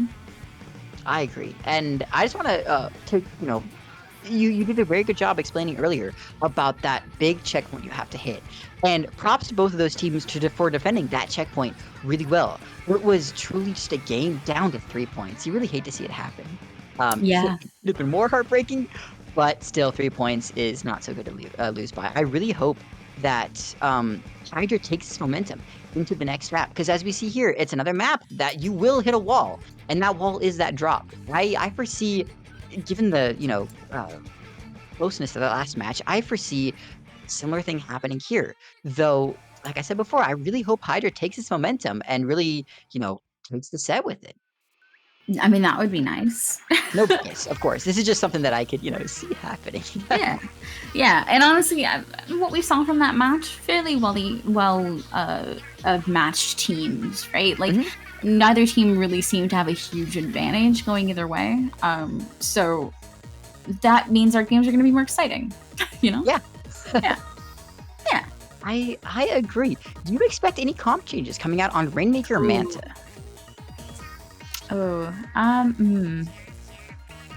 I honestly don't think so. There was nothing that I saw really that like wouldn't play well on Rainmaker Manta. Except maybe the Rapid. I probably wouldn't bring a Rapid here. Yeah, they were matching Rapids on both teams there. So that will be interesting to see how that happens. Personally, I would like to see, I'm not sure about this, I'm sorry, I did not remember their name, the Splatshot Pro player. I would like to see more pro gameplay, because I think it's one of the best like killing weapons in the game. It is a, mid-range weapon that can take out all shooters here, the recently buffed shooters by, for example. And there are a lot of like long alleys and wide open spaces where a Forge could really benefit. But there's a Brush player coming out. It does look like they're going to be dropping the Forge. We see a Brush coming out brand new, some Tetras on either side, playing both the Reef Slider one, which is a nice one to play on these maps in general. But otherwise, nothing too spicy, I would say. No matter how this turns out, I just gotta say, I love the flexibility of both of these teams. They went from a very stall-heavy, defending the quote-unquote checkpoint of that last map, to just two comps that just want to rush into your spawn and say, oh, game is over in 20 seconds. So... I do want to point out though the utility coming out of the Mist. I think Mist is a really great pick for this map. There's so many tight spaces that can just be completely covered by a Mist, and you can completely cut off routes entirely. Yeah. And I must say, a fantastic first checkpoint break here from Jelly Squids, as we see a battle from Hydra trying to pin up the flank, but gets called out just as soon as they start. Do they see the other Hydra player, though, in mid? This could pose big. But they're out of the way! Oh, with that Resider coming in, too! This is exactly what I talked about! Just want to get in their base, and a push to 6 is nothing to sneeze at, too! Jelly Squid still has player advantage, though. It's quickly dropping in the other direction. If they get this pop, though, this could be big! Oh my goodness! Good lord. Oh my god, that's not a KO. So this is what we're talking about that fast snowball. You hit that wall. If you still have the resources, you get through the wall. And if you get through the wall, you push to 1, and now the other team has to knock out to win, which is hard on this map. So hard. It is a wonderful gameplay there from Jelly Squids, recognizing when they had the player advantage and calling out the fact that Hydra had a person out of position. Now, resetting that Rainmaker back into mid, we are met with a similar neutral as we've seen before. This Inkjet, though, coming out, getting a pick off that one splash could be big. I would like to see that Brush go down. That Brush could cause some havoc. And just as I said that, that Brush gets 1, that Brush gets 2, that Brush gets 3 with a zip. Goodness gracious. Yeah, the Brush is going to cause havoc, you say, as the Brush causes havoc. Yeah, great position for them to be in, and they're going to pick up this Rainmaker and keep running it. They don't necessarily need to, but man, the pressure caused us by having that Rainmaker and using it as the powerful weapon it's intended to be is just really fun. Definitely. I really hope Jelly Squids like recognize the fact that they have such an amazing advantage and proceeds just to push the Rainmaker just because they can to keep the momentum in their favor. Rainmaker is momentum, the game mode. Though as we see here, Azuka coming out, getting a pick. That's not the Rainmaker. And the Rainmaker is back in the corner, but that's fine. It's cool. Jelly Squids is just here kicking it. They have all the time to burn. They have all the time in the world. This game is theirs. Hydra has to take it from them. Now, I would say, like, if you're going to stall the Rainmaker out, would you rather stall on left plat or right plat? Because personally, I'd do right. Yeah. Then they still have to, like, fight through your street. There's no extra wall here for them to climb up to, but they can, if it's stalled out on the left-hand side, they're actually closer to this jump that we see them trying to go for here, which is not necessarily where you want the Rainmaker to sit. Though I must say, having a 3 down now in favor of Hydra, this is kind of what we like to see. That Reslider getting away from the checkpoint, just opening it up perfectly. And that's the first checkpoint here from Hydra. Now, things could swing. This is a map of like momentum changes like crazy. Fighting check coming out, getting a pick earlier on, and pressuring people, especially off that drop that we see right there. The Reslider coming in, just like as we saw before, and things are looking sketchy. The Rainmaker does drop, does go down, but Hydra still has the advantage in terms of players. Are they able to keep up this momentum here? Sorry, Sophie wants to commentate with me, so welcome to my cat, who's helping. Hydra doing a fantastic job here on this offense. They have 3 players up, a couple specials coming out. It's hard to pick up this Rainmaker with so many bombs being chucked at it. So they had to make an attempt. They are going to go down for that attempt, and a minute left in the game with a full wipe makes me a little bit nervous. Yes, though I must say, I really appreciate that like little breath that Hydra had before the push. That was smart. Unfortunately for them, Jelly Squids adapted. They didn't lose their cool. Jelly Squids are like, yeah, that's fine. Take as much time as you want. The game is still ours. And they are keeping up with that. Stalling the Rainmaker here on top mid. Getting a pick off that. If that Zuka gets a pick here. Oh! But hey, that was a direct pick there, too. We'd love to see it happen. It now swings, momentum now swings on the side of Hydra. Or maybe not, as we see we're neutral again. Yeah, it looks like we're in full neutral. Hydra's a little slow to get that moving and a little uncomfortable. They know just how close they are to losing this game. They know how hard it is to be able to get this moving, but Hydra gonna have to pick this up and get it moving. They only have 10 seconds left on the clock, so we're definitely going to overtime.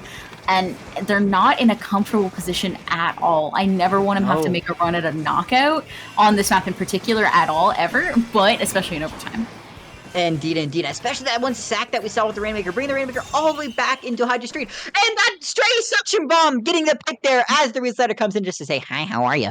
That was a very well executed defense from Jelly Squids. Really taking their time. Like I said before, they were just said, yeah, that's fine. We got it to 1. They were dusting off their shoulders saying, yeah, that's fine. Push as much as you want. We have the defense on lockdown, especially with all those suction bombs coming from that comp. Like, just to talk about weapon picks for a second. So many suction bombs. So again, round 3, we see going into game 3. These have been crazy, entertaining sets tonight. I've been so happy to commentate them with you here, Incredible Lily. job of our TOs picking these matches for us. Because, I mean, it's playoff 3, so we'll see 3 games anyway, but to see a contested game 3 is always exciting. Listen, you had me fooled. It tells you how long in the loop I've been. Also, everyone say hi to Sophie. Oh, Sophie! Sophie is here. Say something to the people, Sophie. No, she's good right now. She's just looking out the window, but she gave me some cuddles while we were talking. She yelled a little bit, so hopefully y'all hear her or heard her input there. She's deaf, so she likes to talk a lot to make up for it. Oh, Sophie! I'd love to meet Sophie one day. It sounds. I wonder how this is like. I am a child. I am very full of energy. And here we have Lily just sitting back, chilling with the cat in sub 100 degree heat, like they are. Lucky person. Yeah, it's actually, hang on, let me convert this. This. Yeah. Oh, fair enough. It's actually 59 Fahrenheit right now. What? Yeah, with nighttime, right? The sun's gone down, so it's nice and dark and cool. Yeah. It's 10 p.m. here. But especially lately, it's been really nice. Like the nights are getting really nice and cool, so we open all the windows. And in the mornings right now, it's actually cool enough that sometimes I think I need a sweater. The afternoons are still pretty warm, but like it's beautiful to have the cool at night. I can't tell you how jealous I am. Yeah. I wish I could crack a window. Instead, I get met with the actual oven outside. Yeah. I mean, we had like a 3-4 week heat wave where we had AC running just constantly. So this is a really nice break. Your poor electric bill. But anyways, back into the game. Back into the game, into our final match on Clam Blitz Museum. Yes. Gonna be a bit of contested matches, especially in the game 3, like this is always exciting. So this could affect who goes. It is going to affect who goes to which bracket at the end of this. Definitely. And that's really cool to think about. Here we see, once again, talk about the flexibility of the players here. We found a vanilla dually squelcher here out on the side of Hydra. A pretty nice pick, I must say. I would love to see more gameplay of this weapon. Here we see Jelly Squids trying to push their advantage here in neutral. The brush ended up getting called out. The Tetra getting called out here. And unfortunately here, we see Jelly Squids now on the back leg as they try to defend mid to the best of their ability here. Yeah, it does look like Hydra is burning quite a few resources just trying to take mid. So while they do have a football in place, they're definitely nowhere near ready to make a push. Mid is still highly contested, and they are going to be getting that passive special charge from having that football in position. But I mean, it's not an easy place to be at, to hold that ball and just constantly broadcast your location. Yes, exactly. While they do have the special advantage, like you said, they are now using those specials right now to get into plat. Though we do see them a little bit distracted on the right side, as they are 4-stacking right side. Not really the best strategy I'd like to see for pushing.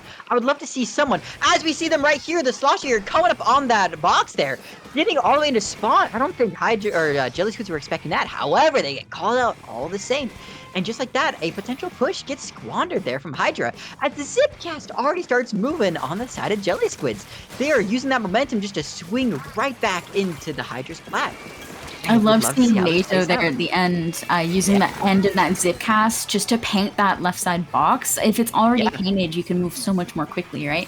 But unfortunately, going down to the bomb means they're going to be cut a little bit short, and 2 players down on the side of Jelly Squids, throwing that ball back, just trying to keep it alive while they take 2 beautiful picks there from the Tenters and the Zap. Beautiful team play, and they might actually be able to get a push going. Indeed, they have to be aware of this Slosher, though, as we see them fall back into the plat. Hopefully, the blindsided suction bomb. You hate to see it happen. And honestly, I've run into so many of those. That's a peak of death right there. That's a peak of death. They need remains of Saber to even resist that, and even then, it's not enough. And Tora on the right-hand side here doing a lot of work, getting picks, throwing out that soda. It looks like they're trying to get things ready for a push. Gonna go down a little bit early to the Slosher from Hydra, who's trading out of the bloodbath on this right-hand side, just trading left, right, and center. 2.5 minutes into this game, no one's even touched basket. This is a scrap fest of the game. Both teams are struggling to find a foot on the map. We see the brush constantly going for a trade. They either get 2 or they get none. That's not what we like to see. We'd like to see more consistency. Now we see specials being lined up on the side of Hydra. Strikes to clear the map. Anyone going to push off that? Not as much momentum off the strikes as I would have liked to see earlier. However, we do have Tactical coming out. They get a pick on the side of Jelly Squids. And slowly, as we see here, the Inkjet coming around, wrapping around. We just gotta move forward. We just gotta keep this momentum up. Come on, fellas. You guys have the soaks. I keep moving. Fast feet.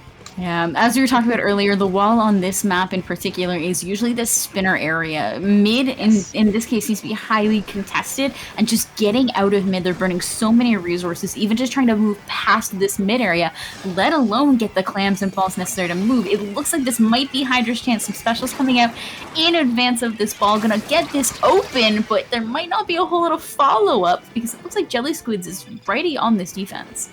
Especially if I can see 1 or 2 clams being thrown in just to secure that lead. Because as we've seen here, it's been very difficult from both sides to even try to get a push off. So that may be that may be like 1 of 3, clams that we actually see in the basket in this game. We really, now Jelly Squids here on the back leg, they don't have the economy. Hydra still has 15 clams to their name and are contesting neutral, once again burning the clock here. And they end up getting a pick here on the side of Jelly Squids. Will they be able to move off this or not? What are you thinking? That's going to be really hard. We really need Jelly Squids to get a few picks. It looks like 2 down now. This is their time. NATO coming in on this right-hand side, pushing the members of Hydra back, and the Zipcaster coming in on top of it, putting a lot of pressure on, but the strikes are ready to keep them out of this spitter area, and it looks like Jelly Squids has hit the wall yet again. Indeed, Torres trying to stay top mid, trying to regain what little they have of mid. Retreating to the flank here, not a bad play. Just trying to hold the sides of the map. This is their only, holding that side of the map right there. Beautiful pick on the Tetra like we see right there. That is their way of defending plat from a push. However, clams are the name of the game. I want to see more clams come. We see 11, maybe 12 here, maybe a power clam. They still have the pity clam waiting in their base there. And it's coming down to the final 30 seconds here, final 10 seconds here, as we see Soda popped. Both sides are sauced up. This Resider could be huge. We see them moving all the sides of the team. Oh my god, I can barely keep up what's happening. We see 1 pick on the side of Hydra, 2 picks on the side of Hydra, 2 picks indeed. They have enough time to push this in the plat. This Inkling, though, amazing defense. Oh my goodness. Tragic. Tora at the end there had just shy of making a football, so they had to go back for that pity clam waiting for them, but doing so took them out of the fight and moved them away from their teammates, and unfortunately put them in a very bad position. So by the time they got back in, all of their teammates were dead. It was really unfortunate. Man, that was a scrap for the ages. I would have loved to see Jelly Squids try a bit more of a split push with that left and right side. I feel like, especially near the end, that would have done them really well. But, man, hats off to Hydra for really just acknowledging that they couldn't just sit back on plat and wait for Jelly Squids. They needed to meet them in mid, and they did a really good job of keeping that pressure up. Now, if I'm not mistaken, Hydra is moving on to top cut off of that one, correct? Or is it waiting on the results of the next round? I honestly have not looked at brackets, so I do not. I mean, that was our round 3, so that is it for us for right now. We're going to be going to a small break while our TOs seed things and get top cut ready for us. But we will be back very, very soon with more action, more excitement, more Cherry Limeade takeover, and we'll see you soon. See you around now, y'all.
Hello, everybody, and welcome back to Swim or Sink 117. My name is Splatoon Lily. I'm here with the lovely Shiny Pikmin, and we have a special treat for you because we, members of Cherry Limeade, are going to be commentating and roasting our own teammates while we watch Cherry Limeade.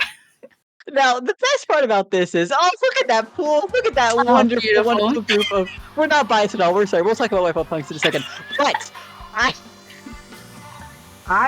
just, right before I came over here, actually start commentating. In fact, we just got out of a VOD review with Cherry Limeade, as we saw Raze tear each of the members of Cherry Limeade a new one. So, being said, they are ready for this. I am so excited to see this happen. I am just so excited to tear apart my teammates live on chat. If you think I'm gonna be like really biased towards them, I think you're wrong. I'm gonna be the bad cop here. I'm gonna be biased against them. Cherry Limeade sucks. I'm gonna tear them a new one. A Wipeout Punks is great, and they're gonna kick our asses. Number one, Cherry Limeade haters over here. Also, I just want to talk about quickly something non-Cherry Limeade related.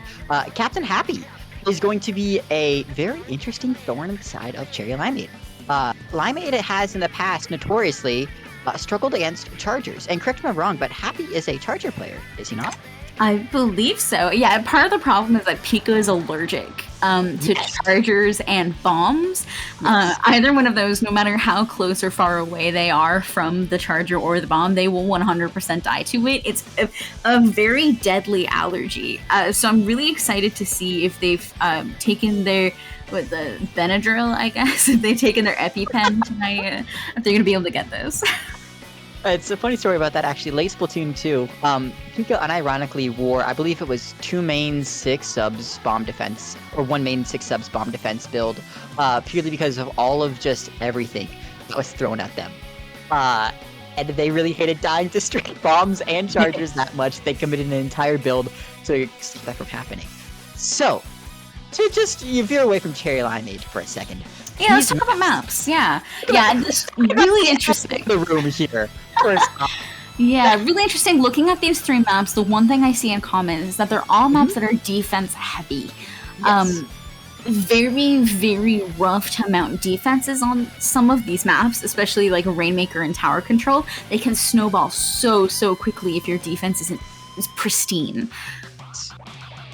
I agree, and I especially am looking at the elephant in the room here being Sturgeon Shipyard Tower Control. Granted, is Limeade's best Sturgeon Shipyard mode. Yeah. So, I'm excited to see what will happen. Limeade has shifted to a more aggressive style. We'll see how that gets met with Wipeout Punks. I'm going to assume more defensive style, unless Captain Happy has shifted to Splatlings.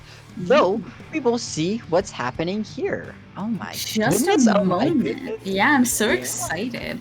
So it does look like we're going to see no Chargers coming from Captain Happy, and that's instead. So a very fast-moving comp coming up from Wipeout Punks and Cherry Limeade alike. Both very quick-moving. Pika on the Bloblobber, which would be unusual for anyone except Cherry Limeade. Except we saw this one coming from a mile away. We have the Blob and Carbon too. Cherry Limeade is going to play for a very quick style, though they really need to capitalize off this paint that they're going to put down. Cool rushing in without any paint, though getting a trade off that, which is kind of big. Unfortunately, Cherry Limeade now is still 1 down contesting the zone, with Nova still on back being missiled though. It's gonna go into the momentum for Wipeout Punks as we see here. Yeah, we're seeing a little bit of the classic Cherry Limeade. We're kind of allergic to openings, but very good at retakes. So obviously this opening has gone very badly. A little bit of feeding happening. Cool's gonna get that from Raze later in VOD review, and Wipeout Punks has their chance now. Beautiful Zuka shot to take out. It looked like Crim there, and you know, setting up this defense, doing a really good job so far at it. I agree. Now, Cherry Limeade needs to take a deep breath here before we start pushing. The Zuka and the Jet come out. Wonderful special popping at the same time, as I know my lovely gamers do together. We see the Jet hovering over zone. We need somebody just to push past zone. Trim being God's strongest soldier here, running ahead, trading out 1.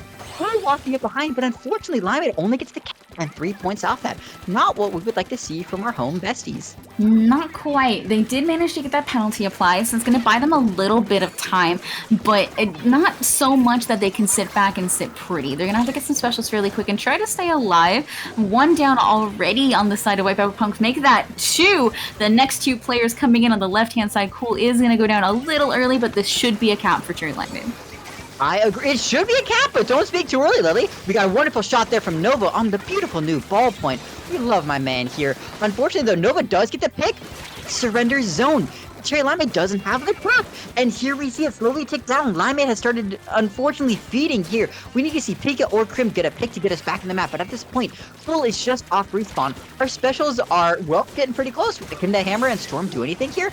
The one pick goes down. The Hammer from Guam doesn't get anyone. And here we see Limeade getting so.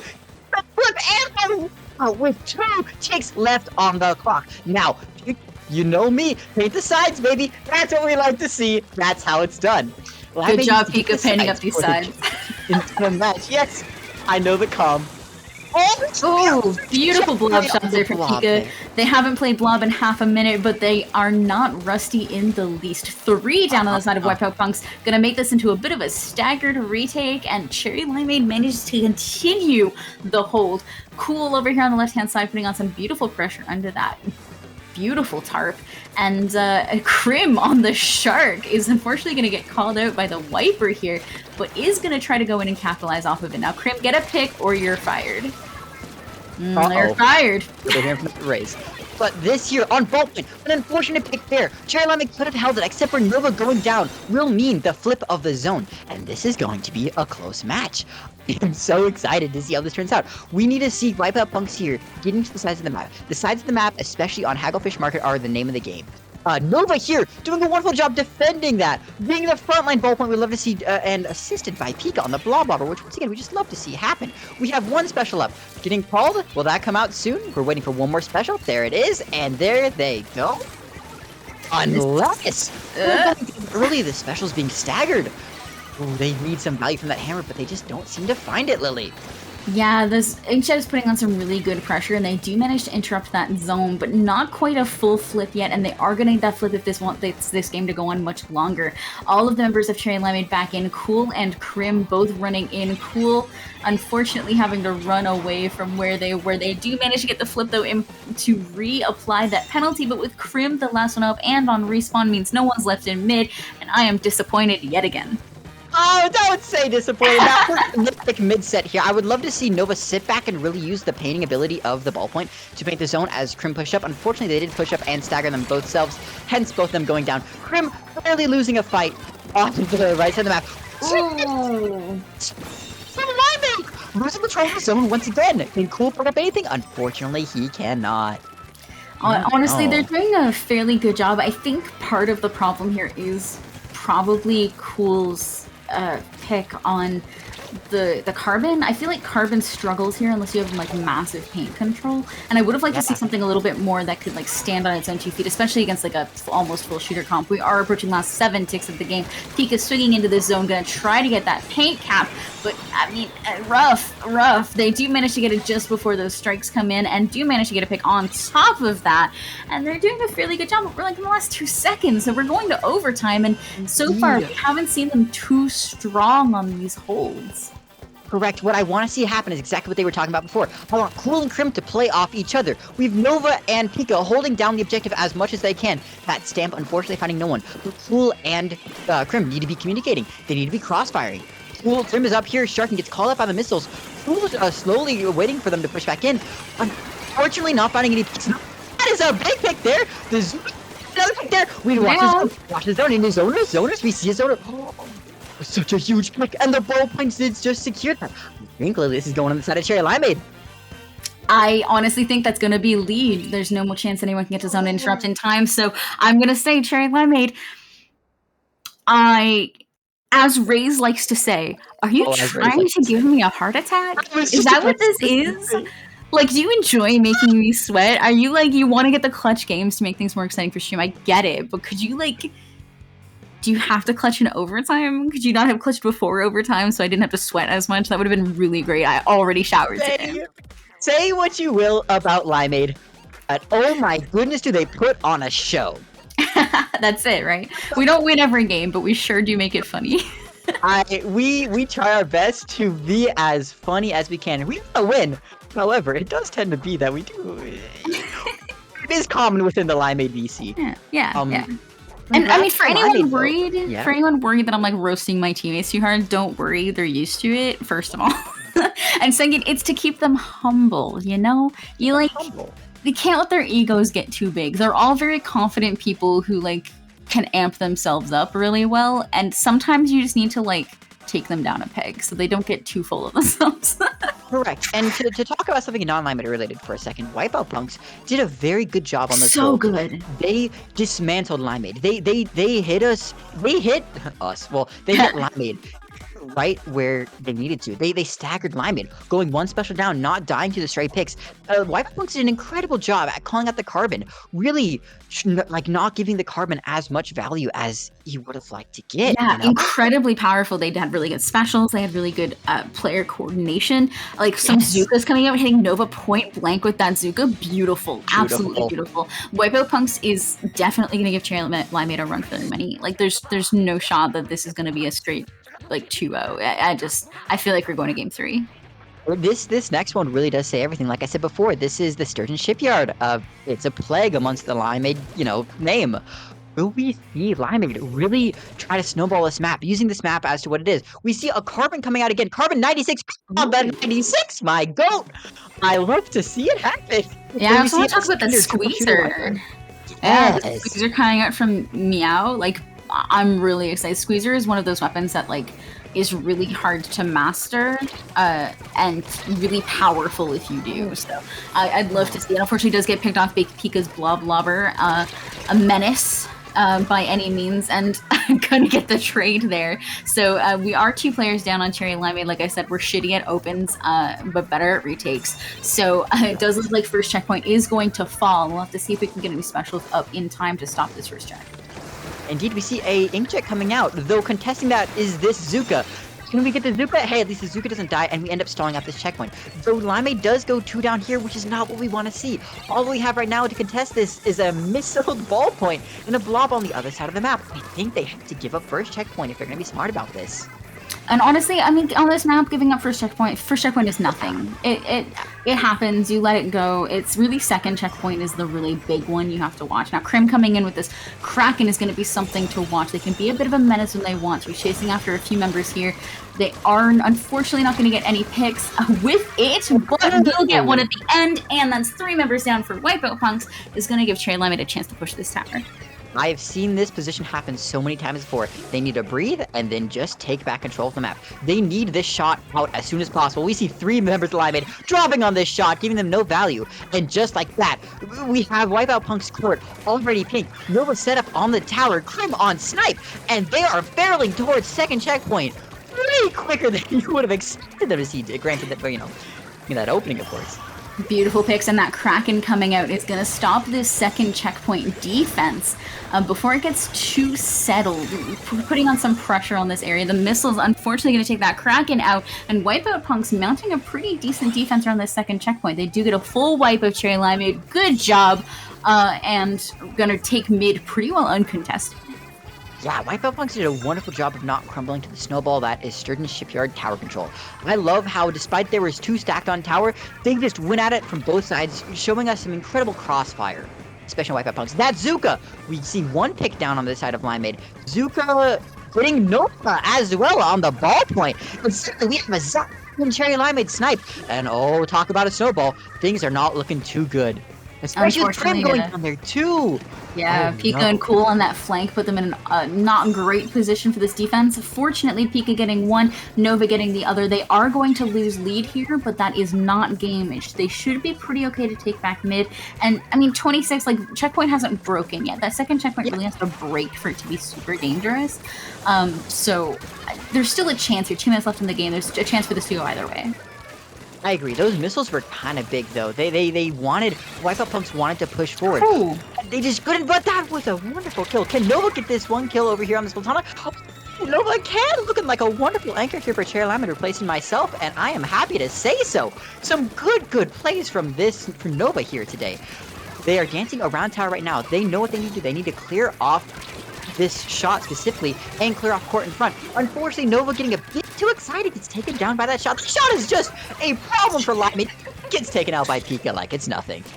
Beautiful work there. Pika gonna have to give up a little bit of space while their teammates come back in, but not too much. Now we just need to get a few picks, a few specials going. The Kraken coming out on the left-hand side from Krim is gonna put some pressure on the members of Wipeout Punks. One diving for that tower as Nova takes them out, and the Krim going in a little far without support, while the rest had to go back to deal with that shot. It's gonna put them in a bit of an awkward position. Now this is the point where Cherry Limeade knows what to do. They know how to stall this checkpoint, this tower around this area. And they did manage to get 1 down, but 2 down lost on their own, 3 down lost on their own, and make that a full wipe means this push is going nowhere. Indeed. It was so wonderful to see that push slowly dismantled by Wipeout Punks. I agree. If Cherry Limeade would have been a bit quicker, I loved Krim going and dying and attracting all attention into mid-court. But unfortunately, Limeade was just too slow to work off it. And I want Limeade right now just to take a breath. Remember what Raze told you. Play the size of the map, guys. You got this. But it looks like Cool, especially over here, is slowly crumbling. Krim is down too. They don't have any map control, and it looks like Limeade is just running into their deaths right now. Yeah, 20 seconds left in this game. I just need them to sit and breathe for a second. They have a little bit of time where they can just stall this out. Krim and Pika taking out 1 here on the right-hand side. The other 3 coming over top mid. This is the point where they need to win their fights, but 2 down. Pika going down as well. Nova last 5 seconds on the map. That's game. Cherry Limeade's out. That's out. We're going to game 3. That is unfortunate to see. Granted, that was game 2. Limeade's still in this. But I gotta say, hats off to Wipeout Punks for just a wonderful, especially thinking through the Limeade style. I know the flowchart of this map. Wipeout Punks just did everything they could to counter Limeade at every step of the way. Oh my goodness, who was it? Was it our shot player here? Just dropped in at every opportunity in first checkpoint. While that may not seem the best, style for a lot of other teams, against Limeade, build the momentum of the push. That's it. Like one stall is the ability to just move in and cancel the momentum, just to be like, hey, look at me, no one else, me. You're looking at me right now. And unfortunately, with a team like Limeade, where our comms are very good, but we're still working on the call and response aspect, where not every player needs to respond to the same comm, right? So when you have a player like that come in and just jump into the middle of everything, and everyone turns to look at it, it serves as a great distraction. I agree. Also, keep in mind here, this is Limeade with 2 new players. Usually you see a team take on 1 player or, maybe a sub. This is Limeade with 2 new dedicated players. Lily and I, we have a lot going on. We had to salute the team and say, you guys keep it up, but we have to step back for a second, breathe, because we cannot keep up this pace right now. So Cherry Limeade is still learning how to play with these 2 new players, and honestly, they're doing a fantastic job of it so far. There's still some growing pains that we're working out, and they'll get through it. And that's but for now, John's on Limeade. Yes. Oh no, yeah, of course not. Of course not. It's just in the meantime, which just means we get to roast them even harder because there's more to roast them about. No, Wipeout Punks is playing this beautifully. Like, that first game, they easily could have taken it. The second game was very close. Now going to a third game, I'm a little bit nervous for Cherry Limeade because Wipeout Punks is definitely running that fast run-it-down style. And on a map like Rainmaker Humpback Pump Track, you snowball very fast, just like Splatoon 2 did. And as we know, like we said before, Limeade struggles on opening. This will be interesting to see what happens. I hope that if Limeade gives up the opening, they give it up with room to spare. Blob on this map, and a Zimmy! I see you. I'm listening. Especially Bubble. I think Mist is really good on this map, and so is Bubble, especially being able to use it to swing some of those tighter corners a little bit more safely, or to pop it up when you have that onslaught coming at you after that first checkpoint. That defense ability is so nice. It looks like we're seeing a fast swing towards left. Krim managing to get it just around that corner before going down. 3 players of Wipeout who's still on the left-hand side, just dropping out of plat. It does look like this is going to give them a quick swing to the left-hand checkpoint, though, or right hand. I agree. I need Cool to get in the game here. Cool's back in mid. Granted, giving 2 people that side on mid. But as Limeade goes down, effectively Cool is now out of the game. They are now extremely staggered. I want Nova, keep up paint here. Keep up that mist there. Please, for the love of all that is holy, don't get picked. That is Zuka slowly whittling down the bubble.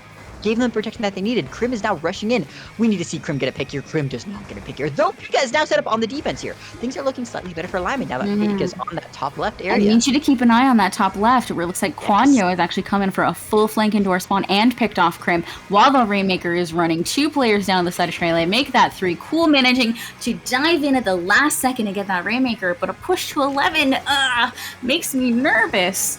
I am nervous indeed. Limeade, they staggered too hard. They had Pika on defense, but Pika up on that top left can secure it if we had someone else on plat. And unfortunately, Nova going down just caused that whole defense to fail. What I want Limeade to do now is just get that mid. It'll be a lot harder with a carbon here to actually flip mid. And just like that, Limeade is now staggered 2 down. Please do not go in. Raze will talk to you about that one. That was a trade against a split individual. Probably not the best play there. Krim, though, swinging the corner, getting the pick on that one Zep on the Rainmaker, and unfortunately going down. Limeade is loving to stagger. I need them to not. I need them to just take a breath for a second. Yes. Just a second. It does look like there's 2 down now from Wipeout Punk's 3 actually in mid, taking a nasty Zuka shot at Pika and gonna be able to extend this mid control. The Zuka coming out from cool, the wall coming out for protection. He's gonna go down to that carbon, which we, love to see. But things are getting a little rough here in mid. It feels like a bloodbath in an area, it's just a little too early to have this bloodbath. We need to get this control a little bit more solidly and to breathe. Correct. Looking critically at Limeade's comp, we have a Wiper, a Bloblobber, and a Mini. All of those have a relatively slow kill time compared to our opponents here, their comp. We need to have Limeade, we need to have them set up. We need to give Cool movement in place to actually move. Because as we see Cool here, Cool is constantly swimming through enemy ink to even do some sort of value, to even have an attempt to play the game. And that's just not what we want to see from a Carbon team. Pika, though, dodging that Zuka, that's huge. We still have a defense coming out from Limeade, but Limeade just needs to get a wipeout on the enemy team and just run in and just establish mid. I just want to see my boys do that. Yeah, and this is the point we see Quanyo going in for that left-hand flank again. Another player just jumped into them on that left-hand side, is going to back out. So this is their best chance now to get through this first checkpoint and set up an offense. We have a few players ahead of the game here. Cool's going to have to either go for that flank or come in on the main side, but we need a couple specials to make this a little bit more solid. Pika unfortunately getting rushed down by Quanyo. The wonderful splatter shot we've been seeing so far this match is going to take control of mid and put some pressure on Cool as well. Splatoon is a 4v4 game, right? I don't think there's any MVPs. However, Quanyo has been the thorn in the side of Limeade this entire time. The Zukas with the picks, running forward at the Rainmaker getting the picks. Quanyo has been the problem that Cherry Limeade has failed to address as of late. That, of course, being said, we see the Wiper jumping out, just the shot up on play. Right for a drop there, we see that. Cool, let's not go too far forward. Let's not go too far forward. There he goes. Quanyo then dropping once again. Said, but we do have now plat control inside of Cherry Limeade. Cherry Limeade, we have Cool or Krim all the way up ahead. We have Pika running forward. Whoa! Just barely clinching that lead, going down to 10. Now, this is it. Do or die. 45 seconds is all down to Wipeout Punks. They know Cherry Limeade's weaknesses at this point, and they know how to play them like a fiddle. Can they get around this, though? There's the mist coming in on this edge. They have no specials up just yet. They're going to have something very soon. But this is getting rough. The bubble's coming out. The 25 seconds of defense, though, for Cherry Limeade is not easy either. This is how Limeade wants to play. This is the classic Limeade humpback Rainmaker. The blob on top left and put a mist up in front and say, you cannot push here. We see the storm coming past. Just 20 seconds left, 10 seconds left on the clock until overtime. 20 seconds left on the Rainmaker, 26 left on the Rainmaker here. That Zuka gets a pick on Pika, it's over. But Pika still stays there. We have faithful defense. Oh, do we see a third? Do we see a third? The storm goes south. Pika drops, and we see a pick on the Rainmaker, and that is it. Cherry Limeade taking the set by a single point on game 3. I'm not sure whose cheeks were clenched harder at the end, mine or Pika's. Oh my god, Pika just...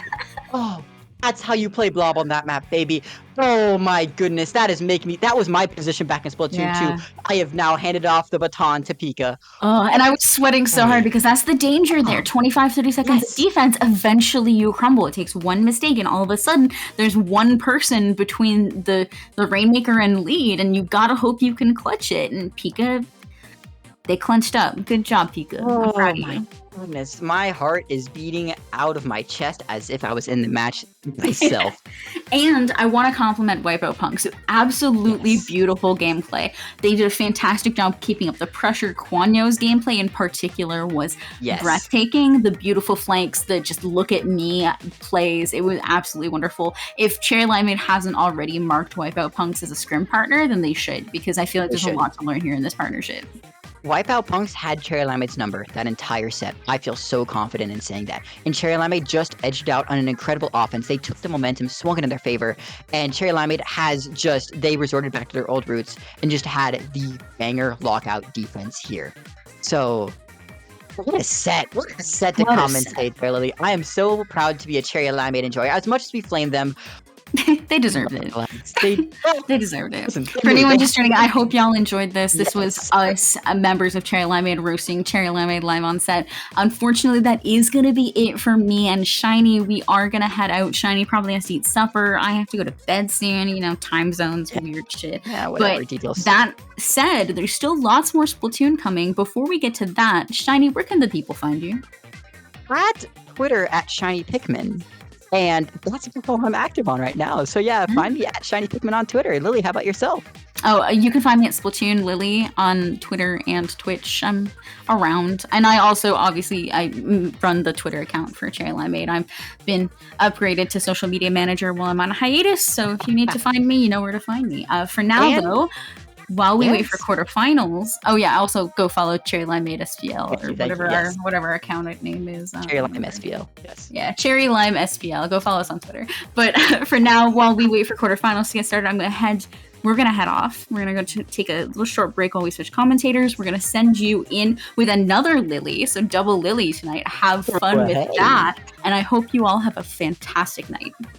Have a good one now, y'all.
Welcome back, everybody, to Swimmer Sync 117. We are resuming Top Cut here in quarterfinals. I'm Kyone. Joining me is lovely Lily, or Lily Gravy Bread. By the way, huge shoutouts to Lily and Shiny for the previous block, taking us all the way home.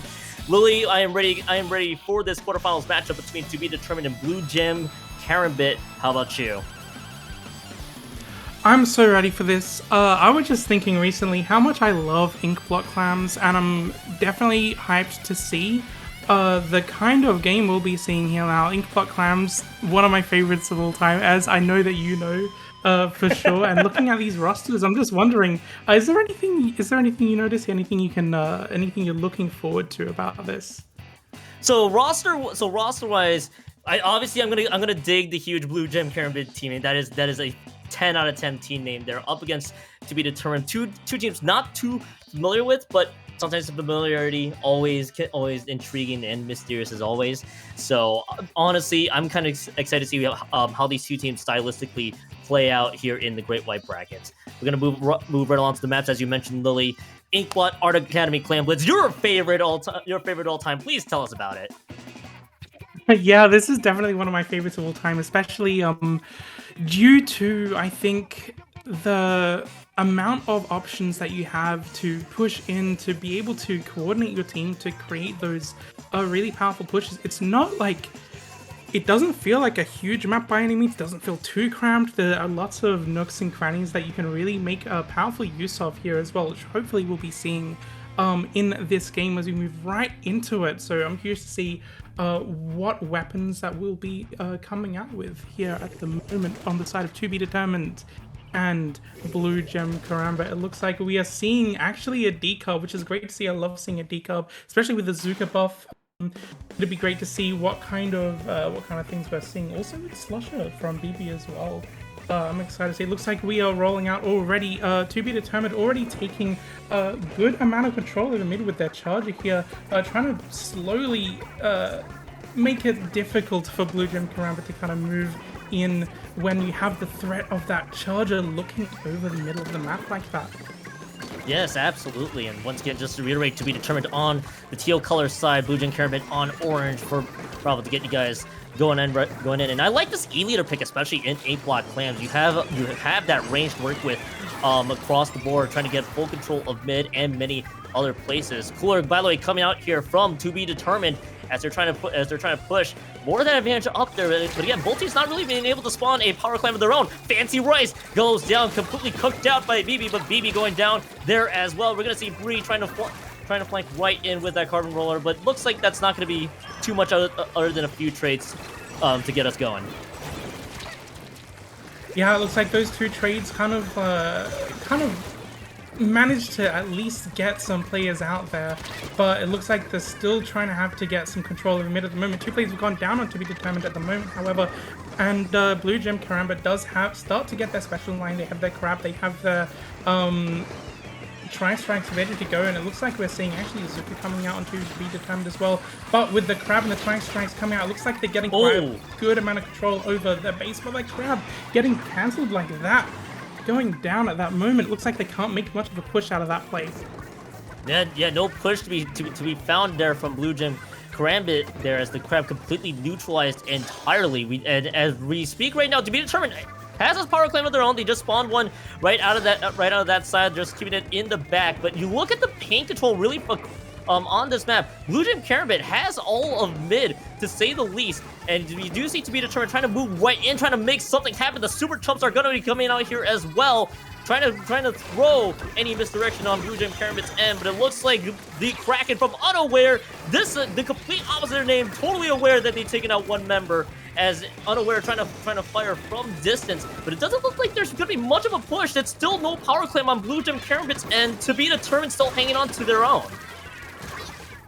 Yeah, absolutely. And when you do have those picks happening, you really want to have that clam economy to be in your favor to actually make those pushes happen on the back of winning those fights as well. Looks like To Be Determined getting the Zuka out, trying to get control over Blue Gem Karambit's plat over here, but they are going to be slightly pushed back. It looks like Blue Gem Karambit still struggling to maintain control of the plat. This is going to be the fight to stop a push from happening. If To Be Determined manages to get their power climb ready, which looks like they do, but gets taken out. 2 players taken out. To Be Determined, stopping yet another push from happening. But they do actually, Commentators curse, they do manage to get a power clam in. It looks like with only like another clam to go back into the basket before it closes up, and Blue Gem Karambit also just coming back, and you can see how much paint they have in mid at the moment. They have all the options for movement as long as they can stay out of sight of that leader. Oh, absolutely, and you have to respect the leader still from To Be Determined's end. We do see the crab being popped out here by Brand. Brand unable to find much there, but at least building up some of that space really for Blue Gem Karambit to find an opening. Now, we're about to be coming into about 1:13 left on the clock here, Lily. Right now, Blue Gem Karambit, they haven't scored yet. But there's only been a 1+1 push, or rather, only 23 points cashed in by To Be Determined's end, as To Be Determined gets a power clan of their own. But look at Blue Gem Karambit's end. They got 2 power clans ready to go. If they're able to take out members from the To Be Determined's end there, Blue Gem Karambit still has a chance to come back. Yeah, they do, but the thing is they have to get all that control over mid. We can see these tri-strikes coming out to try and push them back just a little bit in order to make that pathway open for them to be able to control that mid area. But if they're not able to push into mid and to actually win those fights, having those power clams is kind of all it's going to be doing is to make them visible for the other team. Looks like 2 players have gone down on Blue Gem Karambit here, but To Be Determined actually uses this opportunity to open the basket once again. 2 players have gone down, but they pushed down to 50 here, and with only 20 seconds or so back left on the clock. This is going to be a dire situation for Blue Gem Karambit to make any kind of comeback off of this impressive push right now. This is a very impressive push from To Be Determined, and they just chucked down those points, down to 44 points remaining. Now, the thing for Blue Gem Karambit, they have overtime. They got 2 power clams on the board. They just need the 2 power clams and probably around, let's say, 6 in order to get the lead changed. They have to start winning some of these fights as they lose the heavy splat lane. The heavy splat lane drops, though. That's going to be some of their pushing power. The back line going down as well. They have to find that opening halfway through overtime. The Tri-Slosh Duo found an opening as 2 members have dropped, and this push is going nowhere, Lily. As To Be Determined, they will kick off this set with a map 1 victory. Absolutely. Oh my goodness, what a victory that was. I was kind of nervous that we were only going to be seeing that first push, that first like fairly small push down to 77 from To Be Determined, because like for a lot of the game, Karambit was actually really good with the amount of paint control, paint coverage of the map as well, which, you know, if you have that paint coverage, you can build your clans really well, you can coordinate really well with your team, and you can move about so efficiently as well. But, you know, it just does come down to eventually being able to win that fight, win that push advantage, and make something happen off the back of that, which, you know, we saw To Be Determined actually do that just that extra bit more successfully to be able to make those pushes happen in their favor. Absolutely, and just to cover that first map before we move on to Font Heights Splat Zones, I mean, really, if you are correct in every regard, the Blue Gem Karambit, they had a lot of control of that mid area, but really what it came down to were just key moments on To Be Determined, winning some of those fights. You saw multiple members going down when they had a power clam available, and To Be Determined had a path forward that they could just push on. Blue Gem's defenses just completely fell apart on those 2 crucial pushes, especially the one at the end, and really great hold as well from To Be Determined on defense. We move on to the second map here. If To Be Determined wins this one, they win this quarterfinals matchup. But Fodder Heights zones, with the weapons that I saw from both these teams, I wouldn't be surprised if there aren't too many changes, but I've been surprised before. Yeah, I'm expecting to see the Slosher come back for sure, because, you know, this map is all about playing off those walls, about being able to control those ledges, being able to pop up and pop off, I guess, of those walls to make those plays. I almost misspoke there, but I guess I didn't. But, you know, being able to make really good use of the flank area, I think even the callout itself is called flank, but once you go down that street and around behind over to the other team's zone, you can actually make really strong retakes if you manage to pull that off really well. But, you know, this is a difficult map to really make that happen on, I find. And, you know, every time I've played here, I've kind of struggled a little bit. So I'm curious to see how these teams and with the weapons they're playing as well manages to pull it off. We are seeing actually two tri-sloshes. Are they They're the Nouveaux. Two N-tries. Yep. Two tri-slosher Nouveaux. So both teams really having coolers to get to get this one going. I'm gonna be a little curious to see how To Be Determined is gonna make the E leader work.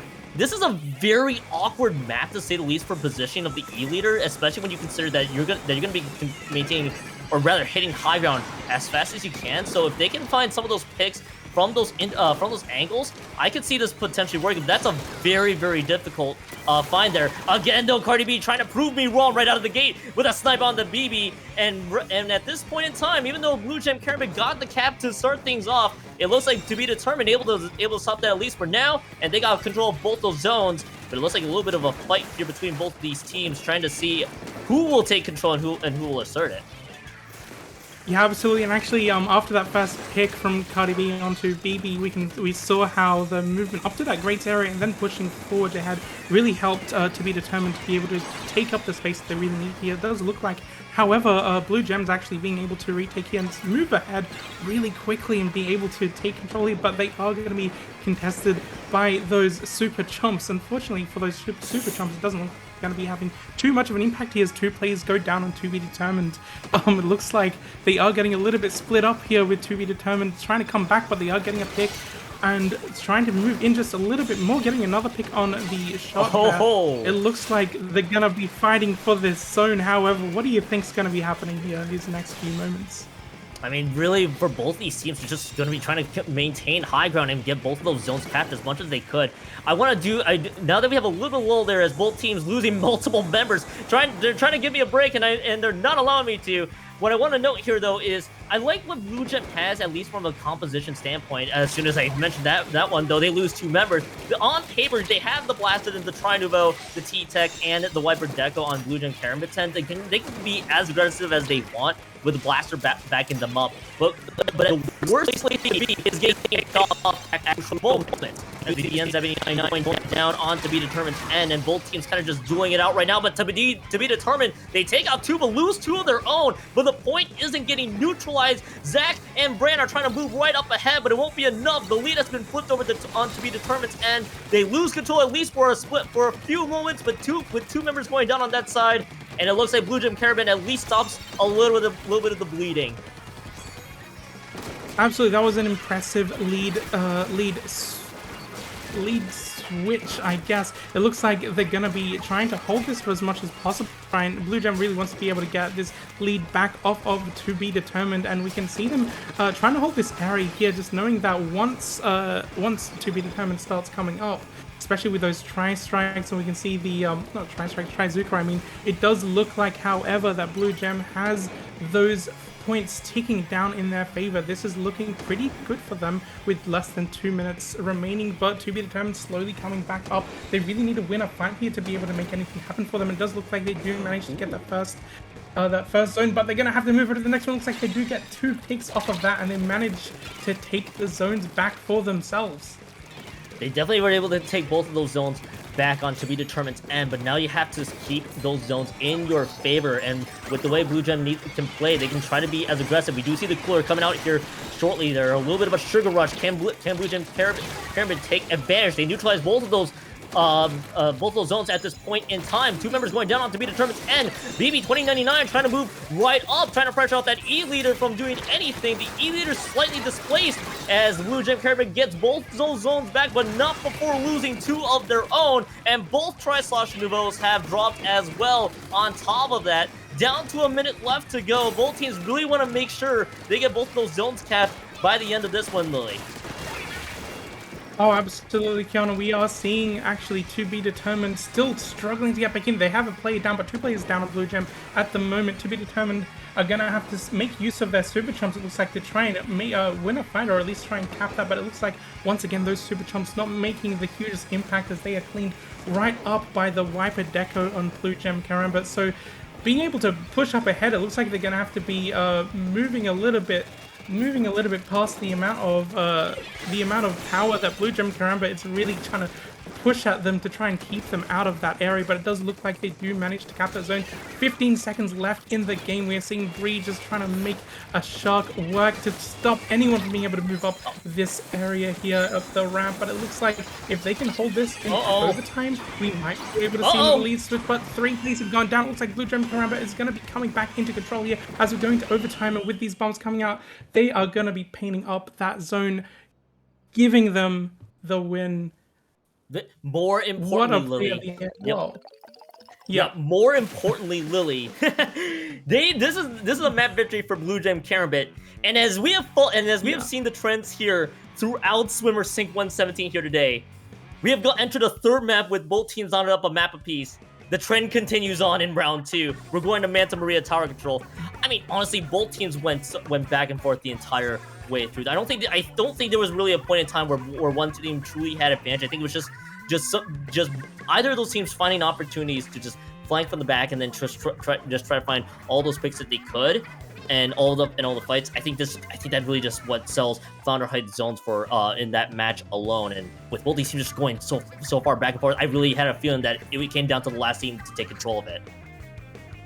Oh yeah, it did. It's definitely one of those. Definitely has been one of those matches where it was that back and forth. It was like a bit of a bloodbath as well in some moments. Yeah. With 2 players going down, then suddenly 2 players on the other team. But you know, being able to win that fight at the very end, getting 3 players down, being able to move up and just like in the last second, actually not even the last second, after the last second, going into overtime, being able to cap that just to secure that win. That's what they needed. That's what you really need in a map mode like Flounder Zones, being able to take all of that control over the high ground, being able to win those fights, being able to be there on the zone to cap it and to control it.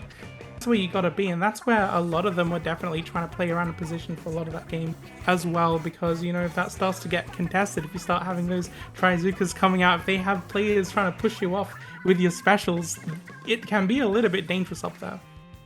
Absolutely. So we end that second map there, Lily, with Blue Gem Karambit would take 9 this up a map apiece. Both teams now having to win this one in order to move on to the next round, and we got Manta Maria tower control next. And I get the feeling with this particular map combo, I wouldn't be expected to see too many changes. We saw from the previous map, previous map, to be determined, having that E leader, not a bad choice, but you do need to find those areas where you can find those necessary snipes rather. And on Blue Gem Karambit's end, I think it's the same deal. You can still try to play as aggressive with that composition, but I also wouldn't be surprised if they switch out of a few weapons to something more to something that may make sense in tower control. But then again, they may still end up keeping the blaster, for lack of a better example.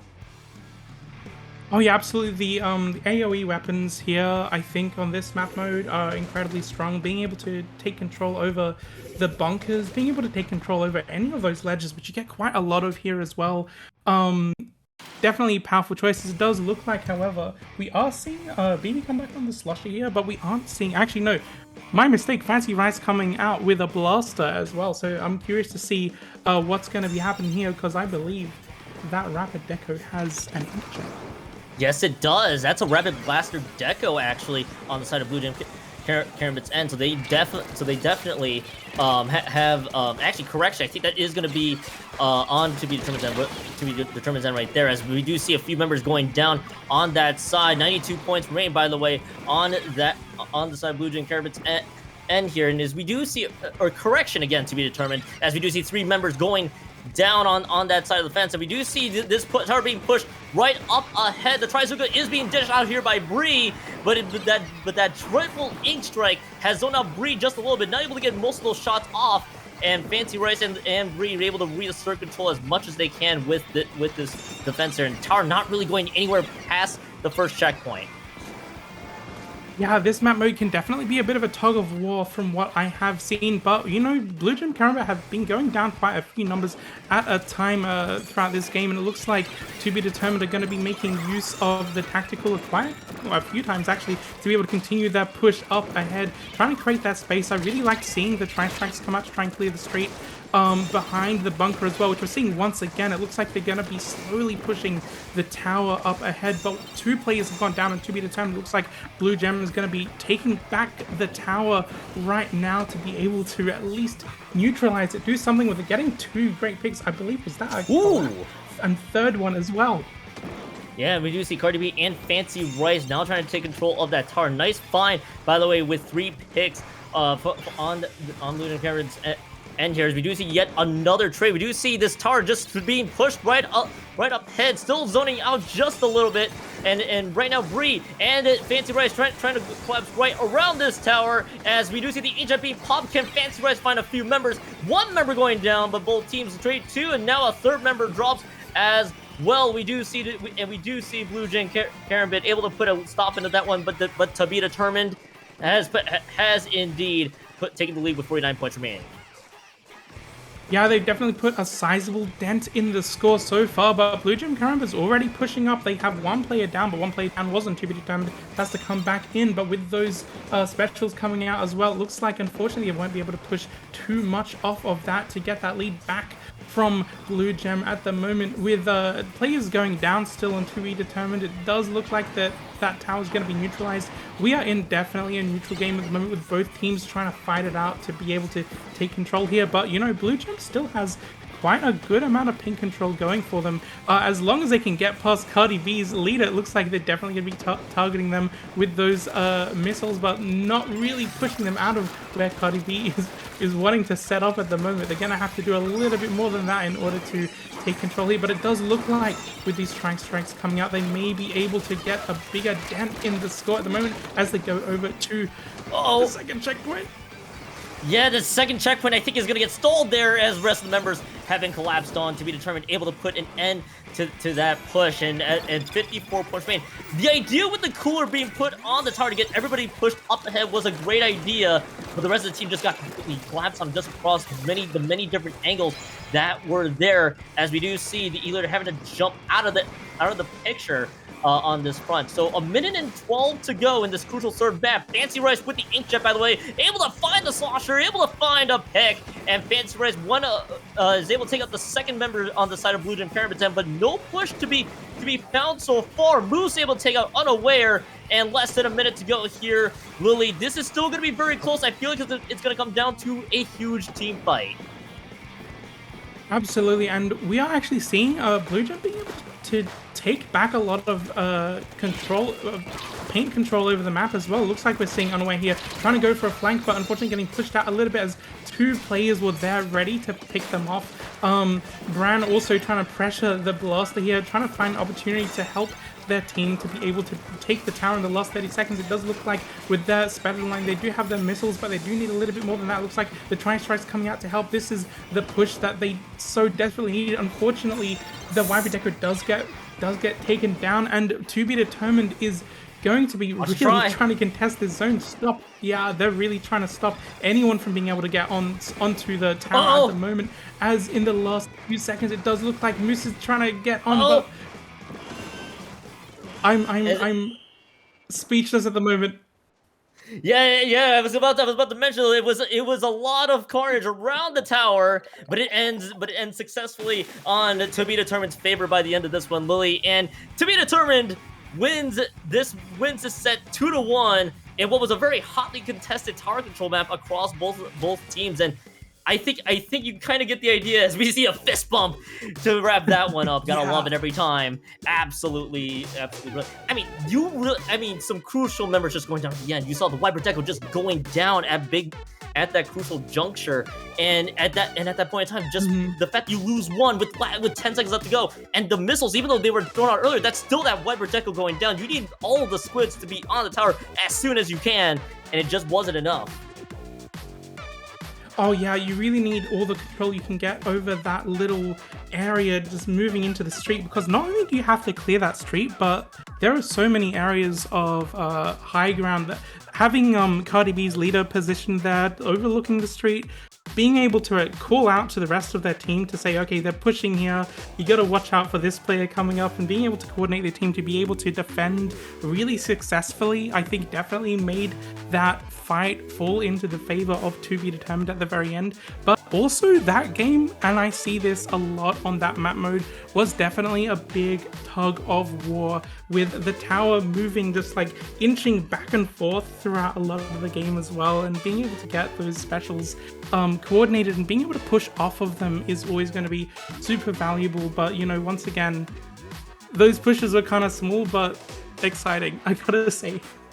I think it really just came down to just an absolute battle between again with which team was gonna get total control of that tower within the last 15 seconds with how close that match was gonna go. Yeah. And I think it really panned out the way it did. You saw some crucial inkjet picks from Fancy Rice to be determined, doing that one successfully. But we actually have the next match already queued up, by the way, Lily. Semifinals is going to be coming up next for those tuning in. It will be In Control Red Sun versus ENRAGE, and again, major props to both teams having great names as always. This semifinals matchup could have a lot of intrigue. Yeah, I'm curious to see what comes out from these two teams actually. Two teams I'm not personally familiar with, but I believe I have heard of them, seen them do a couple of things, but I don't think I've commentated them myself. So I'm curious to see what they do bring to the table. Is there anything that you can say about this lineup that we've got here? So right out of the gate, you got In Control Red Sun, very familiar names on the board there. Nico, Admir, Krim, and Bean, for those who may be familiar with Red Sun in many different tournaments of past. Here in Swimmer Sync here today. They've made it all the way to semifinals here in Great White, so I'd love to see how far this team goes. ENRAGE is going to be the team to stop them themselves. They got a five squid lineup, I'm going to say here, with Jeff, Brian, C, and Miko, and Sakito as well. So I love to see how both these teams, how they duel together in this semifinals matchup. Now we have the 3 maps coming up here shortly. I believe from what I'm noticing here, it's gonna be Scorch Gourd Rainmaker from what it looks like. Scorch Gorge Rainmaker, this is an interesting one. I like Scorch Gorge Rainmaker. I think it's pretty cool. I do find, however, that getting through to that first checkpoint can be a little bit of a choke point that you really got to be able to throw all your specials at to try and control. And in this current tactical meta, I gotta say that sometimes the tactical comes out, sometimes the players rush at each other, sometimes they all just die, and sometimes you can't really get too much of a push off that. But I'm curious to see what they manage to do to actually really take control over that first checkpoint, whichever one they do actually decide to make. We are seeing actually an interesting choice of Sploosh. Yeah, I've seen Sploosh actually be played before in many different tournaments, and if you have a great Sploosh player that can take full advantage of the hammer and the curling bomb, that could be a very phenomenal choice, and especially with a map like Scorch Gorge Rainmaker, it's a solid pick per se. Ballpoint, no surprise, Ballpoint still going to be sticking around even with its changes to its kit. As Red Sun, they lose 2 right out of the gate, and Rage, they able to at least get things going here. Looks like both teams are trying to get a feel for taking control as much as they can. We're going to see Miko pick up this Rainmaker. The hammer has been stamped down, carving out a path, but Miko's having a hard time getting up there, trying to do some silly things to the wall as they fire this Rainmaker path. Still no checkpoint to be determined so far, and it looks like, however, Red Sun may have stopped it a little bit. Miko's going to just try to stay behind. There is no support left from ENRAGE, and it's gonna end it, and they have to play a little bit more patiently, which Red Sun is able to get some control back. Yeah, it does look like Red Sun managed to take out the Rainmaker there. With 2 players down on ENRAGE at the moment, but ENRAGE's first attempt at a push, they got so much paint control down. They had their Sploosh going up, doing Sploosh things with the hammer as well, clearing that path for them. So if they were able to push off that, if Red Sun wasn't able to defend as well as they did, they could have had that checkpoint. It does look like, however, Red Sun is getting those picks, especially in the solution, being able to make something off of this push if they don't get bombed out. It does look like they do take the lead, they do take that checkpoint with 2 players down on ENRAGE as well. They are going to try and continue taking the space here, but they're going to be contested by this crab at the moment, trying to keep themselves safe with that wall here. It does look like they might have to move back just a little bit so they don't lose too much of the front line pressure, with 1 player going down on either side at the moment.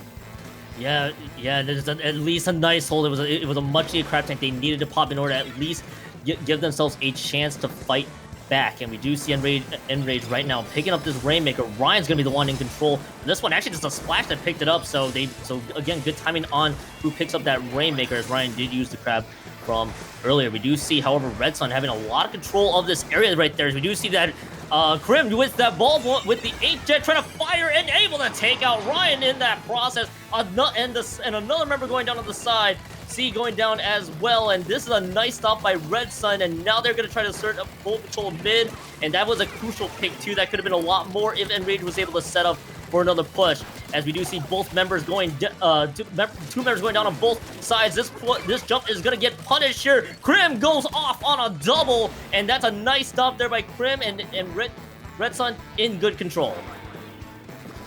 Oh, we saw Krim go on a rampage just there, and I was going to say also, Krim has gone 2-0 against the Rainmaker carrier on the side of ENRAGE. Actually, it does look like they've set up a fantastic Inkjet once again to help Red Sun push all the way to 35 as well. 2 players going down there, but the range blaster on ENRAGE has also gone down. This is going to be the time that ENRAGE really needs to be able to take back control. We saw them be able to take really good control, especially with their paint early on in the game, but they really need to be able to get that back to do anything. But, you know, I think their priority at the moment has got to be to take Krim out of the game in order to be able to do anything.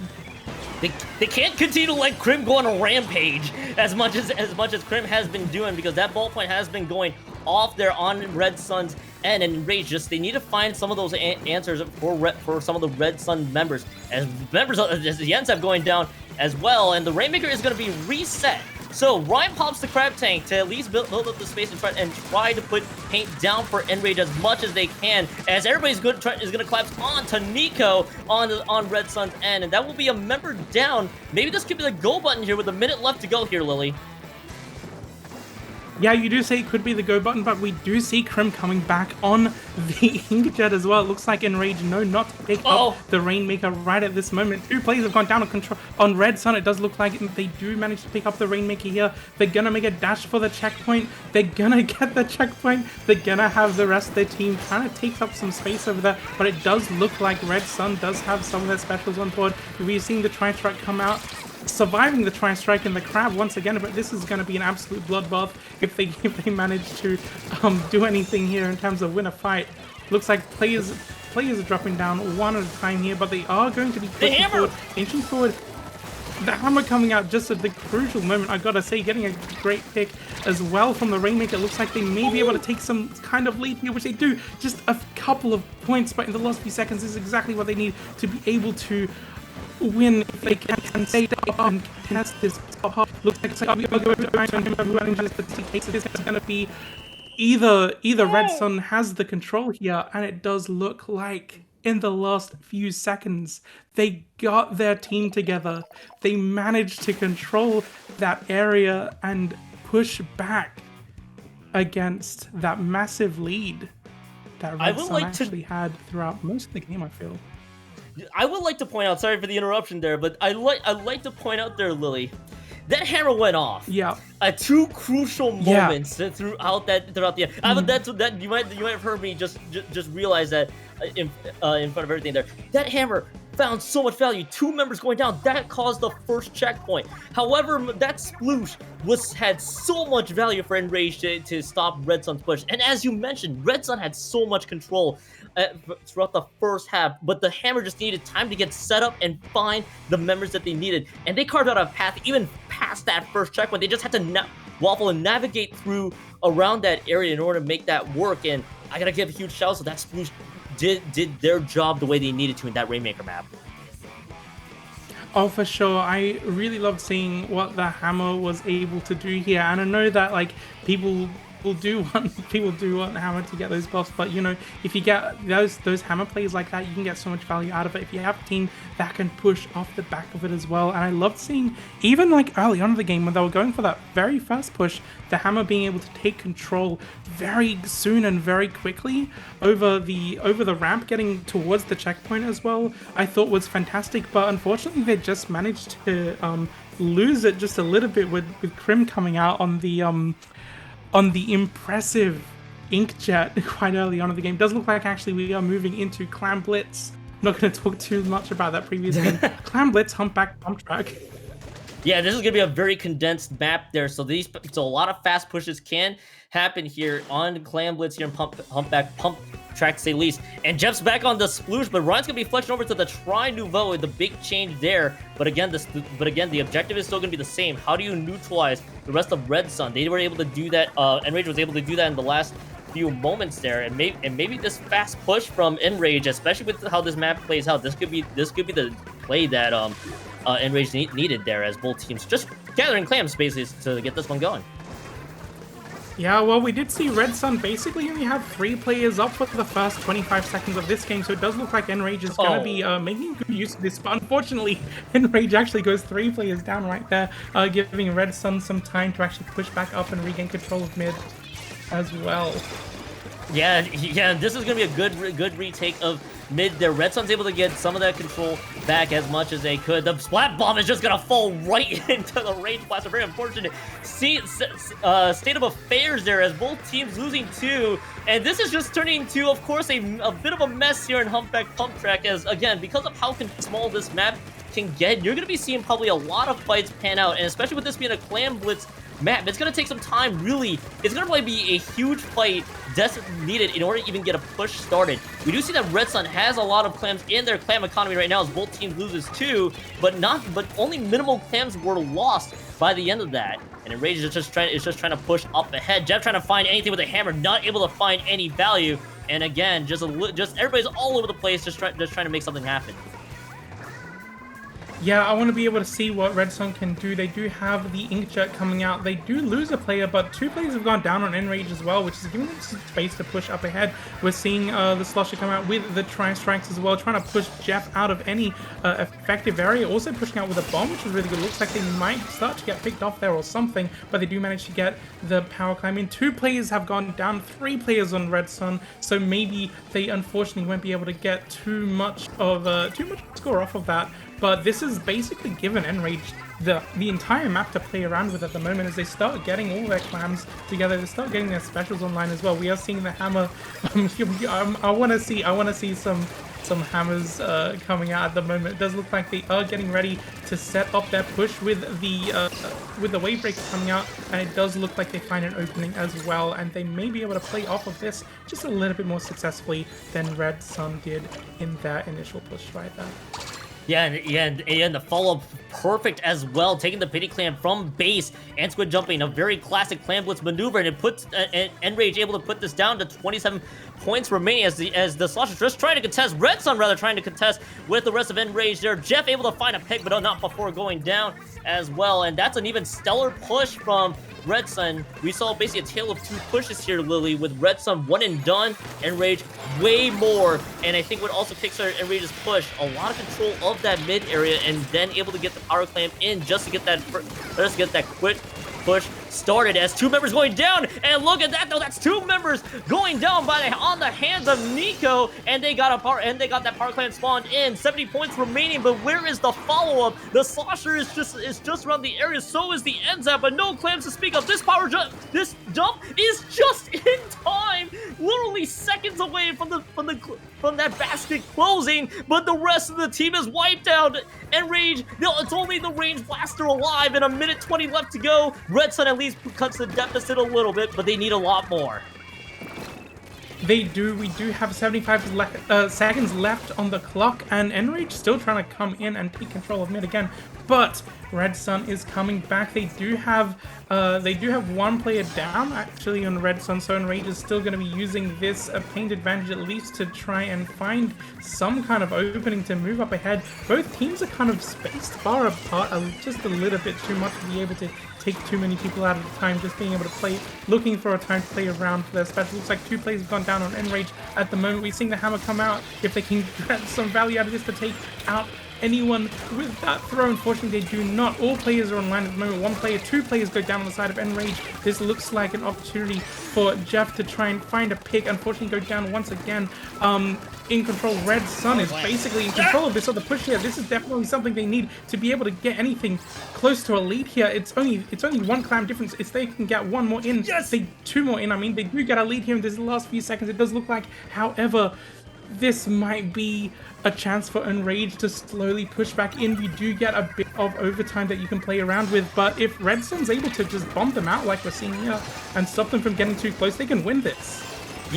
Yeah, they have two power clams on line right now. ENRAGE just needs to break through the defense of Red Sun. Red Sun is holding firm. That Inkjet is providing so much pressure. Krim is doing a great job building up the space. The Nautilus goes down as well. Here comes that hammer trying to build something up. As a lot of members have gone down. The barrier is broken. 13 points in the penalty box, but multiple members have dropped. The power clam has disappeared into the void. And there goes the push that ENRAGE really needed. And once again, the trend for Swimmer Sync 117 continues on. We are going to game 3, Lily. We are going to game 3. I have to say that was, oh my goodness, that push had so much going for it. That was a punch in the gut to see no more clams going in at the end of that. It's almost like as emotional as seeing like a clam being thrown into the basket and just kept spinning there, because you know that was such a close game. And I have to say, being able to push down so far, but the other team coming in and getting a lead on top of that was, I gotta say, incredible coordination, and I loved seeing how they were able to pull that off in that particular game. Do you have anything to say actually about that? Actually, you know what? I have something to say about that defense at the end. That was a really great defense. That was a really great defense. I cut you off before you could even say anything. I love seeing how they're able to bomb them out and having that Inkjet come out at just the right moment to try and apply so much pressure to stop that overtime push from really happening. They did manage to get a power climb in at the very end, but nothing to follow up on that. I gotta say, defense, incredible. I was about to highlight the exact same thing there, so I think we're equaled out here with all the excitement.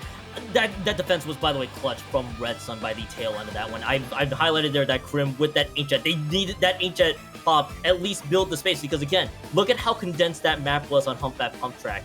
If any paint around that basket area, all they need to do is just throw everything down there. I gotta applaud Jeff on ENRAGE, just trying to make a push happen for them. Just had the hammer out, they had everything out, just trying to throw the entire kitchen sink, but the entire team just gets completely cleaned out.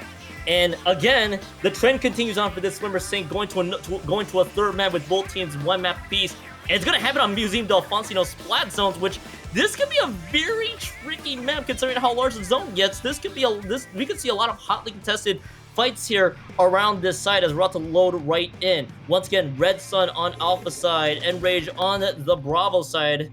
To continue this one right along, and I don't think both teams are going to really change too much other than Ryan going back to the splash.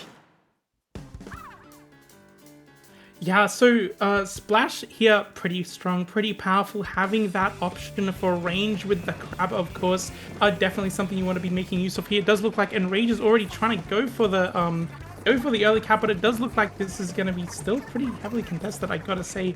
I am curious to see where the fights really begin to start. It does look like Inkjet's already coming out to try and help that zone get capped with the first few points going down in the side of Red Sun, but that push is going to be stopped in an instant pretty much as ENRAGE manages to take control of that and take it into a lead as well.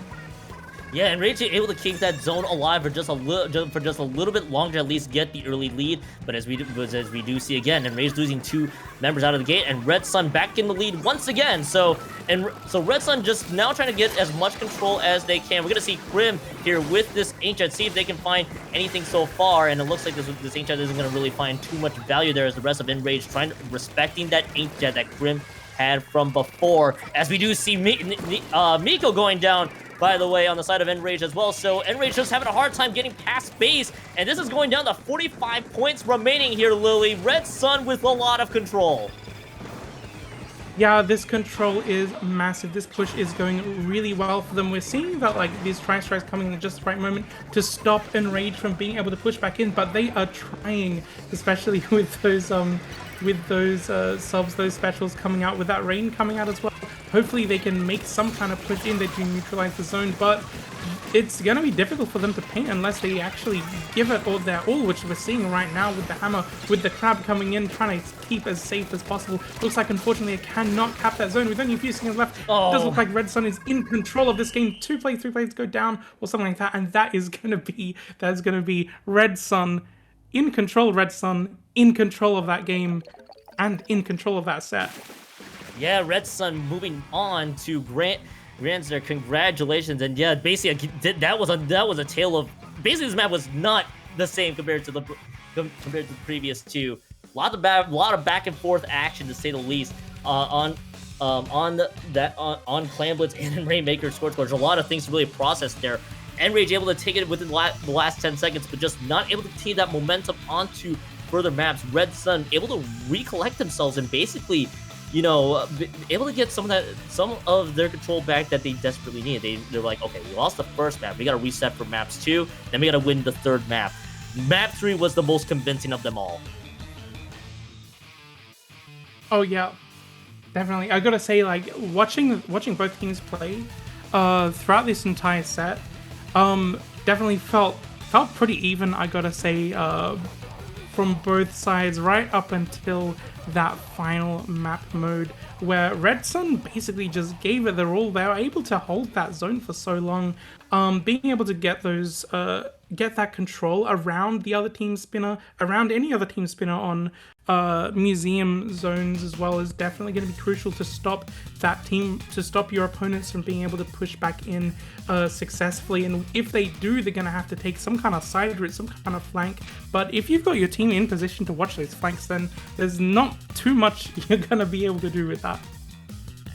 Oh yeah, for sure. Now we just wrapped up semifinals. Grand finals will be coming up here shortly, but we're gonna take a quick break before we move right into grand finals. So don't go anywhere, audience. Grand finals is coming up next.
Welcome back, everybody, to Swimmer Sync 117. Grand Finals is upon us. We gotta crown a champion here of Swimmer Sync 117 in Great White Brackets. Once again, I'm Kyon. Lily joins me for this one as well. We saw In Control Red Sun and to be determined earlier already. Let's see how these two play out. I liked both teams so far. We could be seeing some very fascinating matchups. We saw Fancy Rice on the Inkjet, same with Krim. So personally, I would like to see an Inkjet duel, but we'll see how this goes out. And of course, I'm kind of wanting to see this one go all 5 games. Yeah, you mentioned the inkjet, the inkjet duel. I was thinking that as well, but I'm also thinking about Cardi B on the leader as well. I'm curious to see what is brought out in this particular matchup between these two teams. Definitely played super strong matches in the previous. Well, you can't. There's nothing really to say for that. They're here in the grand finals, of course, and we're going to be seeing them first on Tower Control Hagglefish Market, which is definitely one I really enjoy for Tower Control. I mean, Hagglefish Tower Control, a classic, really, not just for personal, but for everybody else here in the Splatoon, in the community here. Basically, a lot of ways to work with this one. The tower pathing is going to be incredibly key. Getting past the second checkpoint is going to be key, because that is a very hotly contested checkpoint that I can see a lot of teams struggle with. So if you can get a great coordinated push past that, that's going to be spelling good news. But at the same time, this map itself lends itself well to a lot of longer range weapons and even the crab tank. So I wouldn't be surprised if both teams have a crab tank or an E leader to get this one here. I think we saw it to be determined earlier with an E leader as well. So maybe they will dish that. Maybe they will dish that out. Maybe they may do something else with Hagglefish Market Tower Control. Yeah, definitely some really good spots for an E-leader here, especially in defense, I gotta say, as you mentioned around that second checkpoint. If you're able to bomb them out, if you're able to set up a leader to try and pick people off as they're moving over to that second checkpoint, you have such clear sight lines as well for your backlines.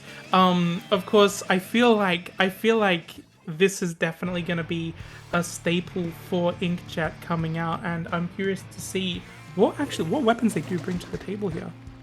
Yeah, Red Sun once again going to be on your alpha side. There'll be the color green-pink on the side of to be determined, as we do see, as expected. Krim is on the ballpoint. What else is new at this point? But Nico's on the Wiper Deco. So we haven't seen Nico with the Wiper Deco. They were on the 52 in the last game, and as we mentioned before, with a little bit of an Inkjet duel, we're going to be getting one here, but it's going to be Rapid Blaster Deco versus a ballpoint for our Inkjet duel here today. Yeah, I'm enjoying seeing the Rapid Blaster Deco, especially because Inkjet, being the strong special that it is, but also being able to play those ledges as well. Having any kind of area effect weapon on tower control is always going to be very useful to being able to contest the tower, to being able to move up and control those ledges, which you have to play around here, especially when you're trying to stop a defense from happening. It does look like they do manage to get to the first checkpoint, which is great to see. They had a lot of ping control as well. 2 players have gone down on Red Sun at the moment, so they are going to be pushed back with that Trizuka as well. With 1 player down, 2 players down still on in control Red Sun. It just looks like to be determined is going to be coming out with a bit of an Inkjet, or automatically Fancy Rice automatically getting a pick here, looking for another one on the side.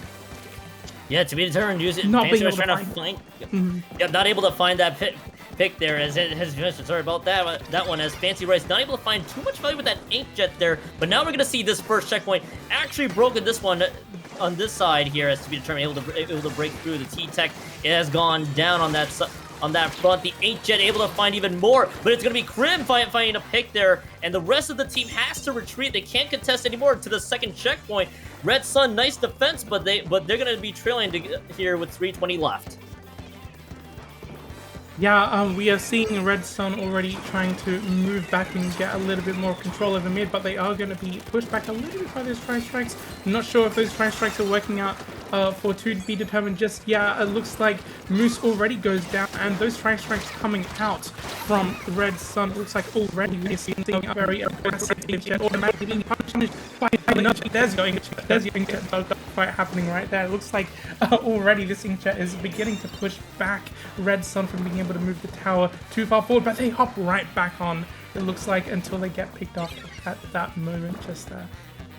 Yeah, Disney could not get this push even further going there. Yeah, we saw the Inkjet duel, what we all love here, but it looks like, but it all ended so far. So this tower stuck in mid, so both teams kind of just on this spread out, trying to build up some of the specials and win some of those according fights that they need. As we do see 2 members going down, Nico and Krim, by the way, going down on the side of Red Suns. This might be to be determined's time to push as Bree drops though to a rogue splat bomb, it appears, as the triple ink strike being thrown out there to build up paint for Red Sun.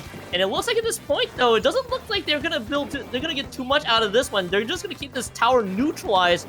Both teams not really taking full control of mid so far. They're just getting a good feel for each other as Crim does go down with the ballpoint.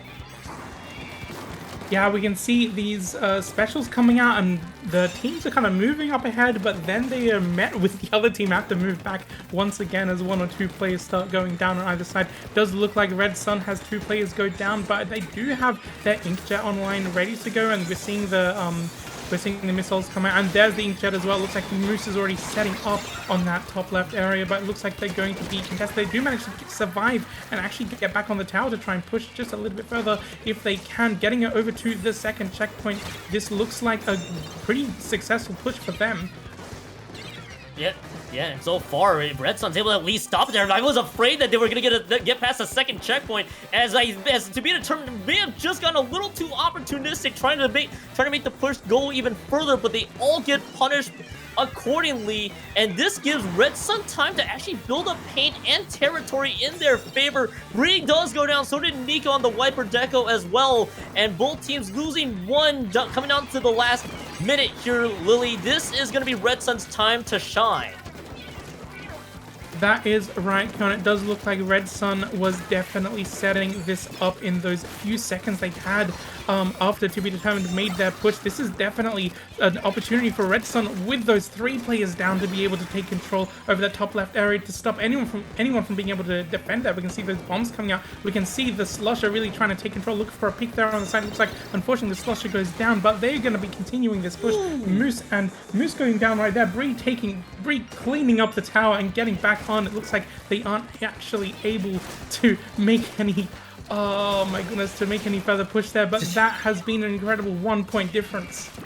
Yeah, 1 point difference right now, and now To Be Determined, they have to touch this tower. Waybreaker be put on the tower, but they lose two at a bad time, and this is Red Sun. They cleaned up To Be Determined, and this is map 1 going to Red Sun by the end of this, and we kick off this grand final set in style, and as I mentioned earlier, the just getting way too happy on the squid jump when they were at the second checkpoint, I think completely killed any momentum that To Be Determined had. This gave Red Sun so much time to just build up that control from not just mid but further down, and that was enough to get a 1 point difference on the lead.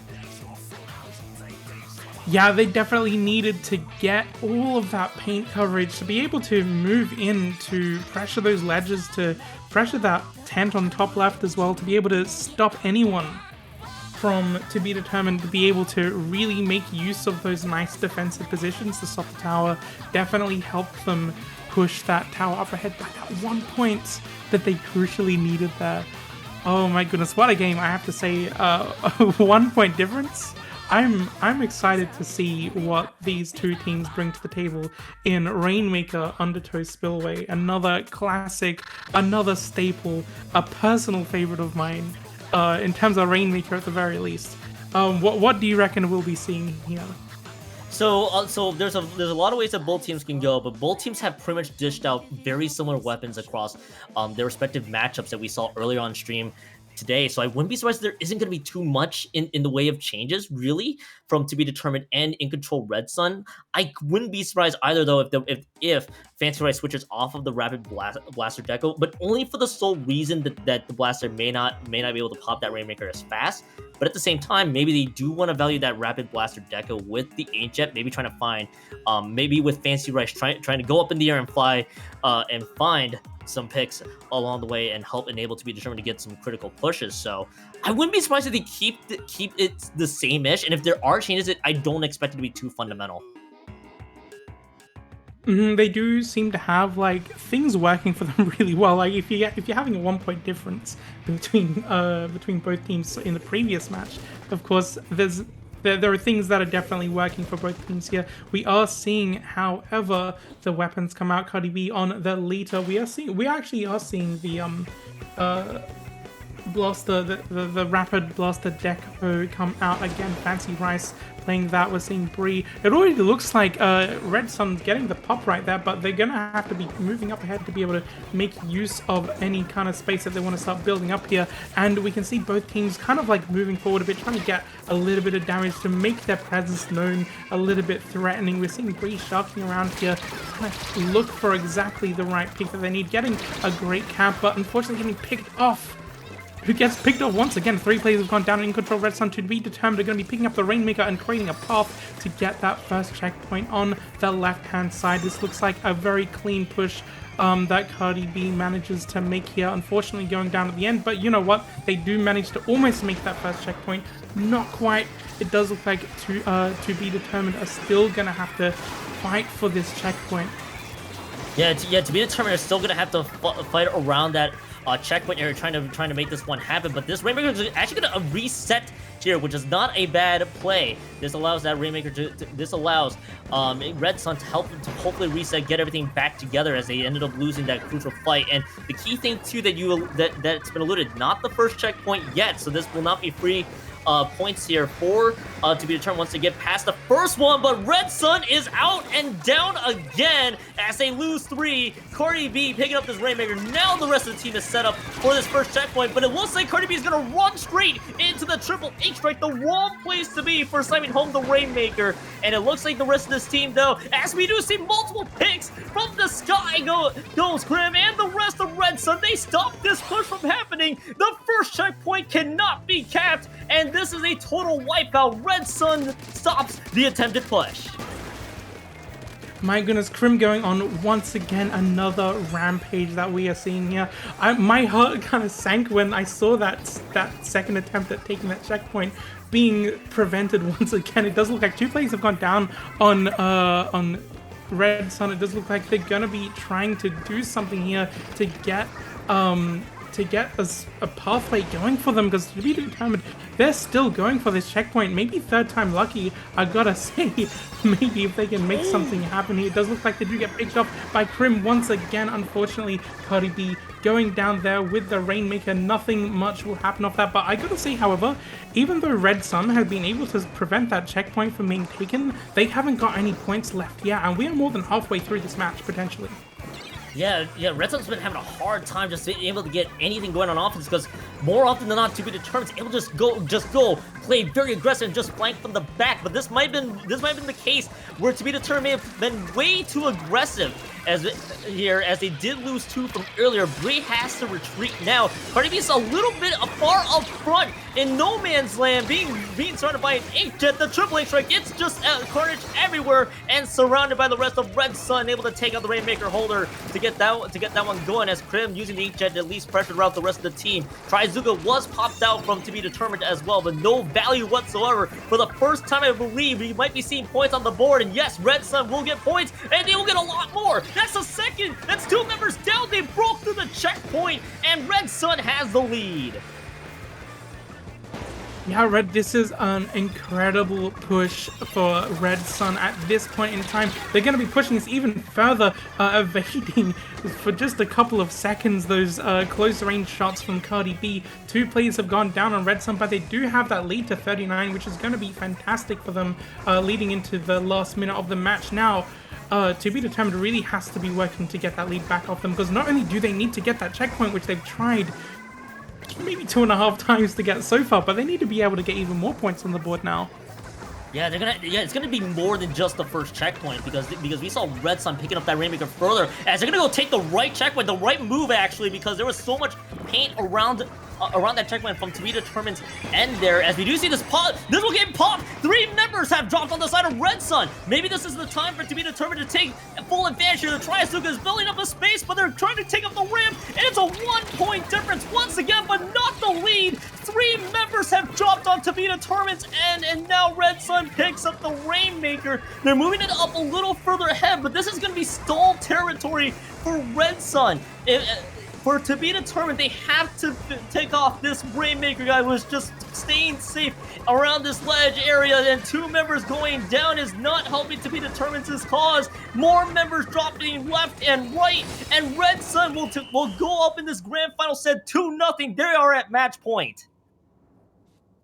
I can't believe that both of these games, I mean, I can believe these are 2 incredible teams, but both of these games have been 1-point differences, and I think that just speaks volumes about how these teams are matching up against one another, not just like in terms of being able to having incredibly skilled players play against one another, but both these games have just felt so even in some way or another.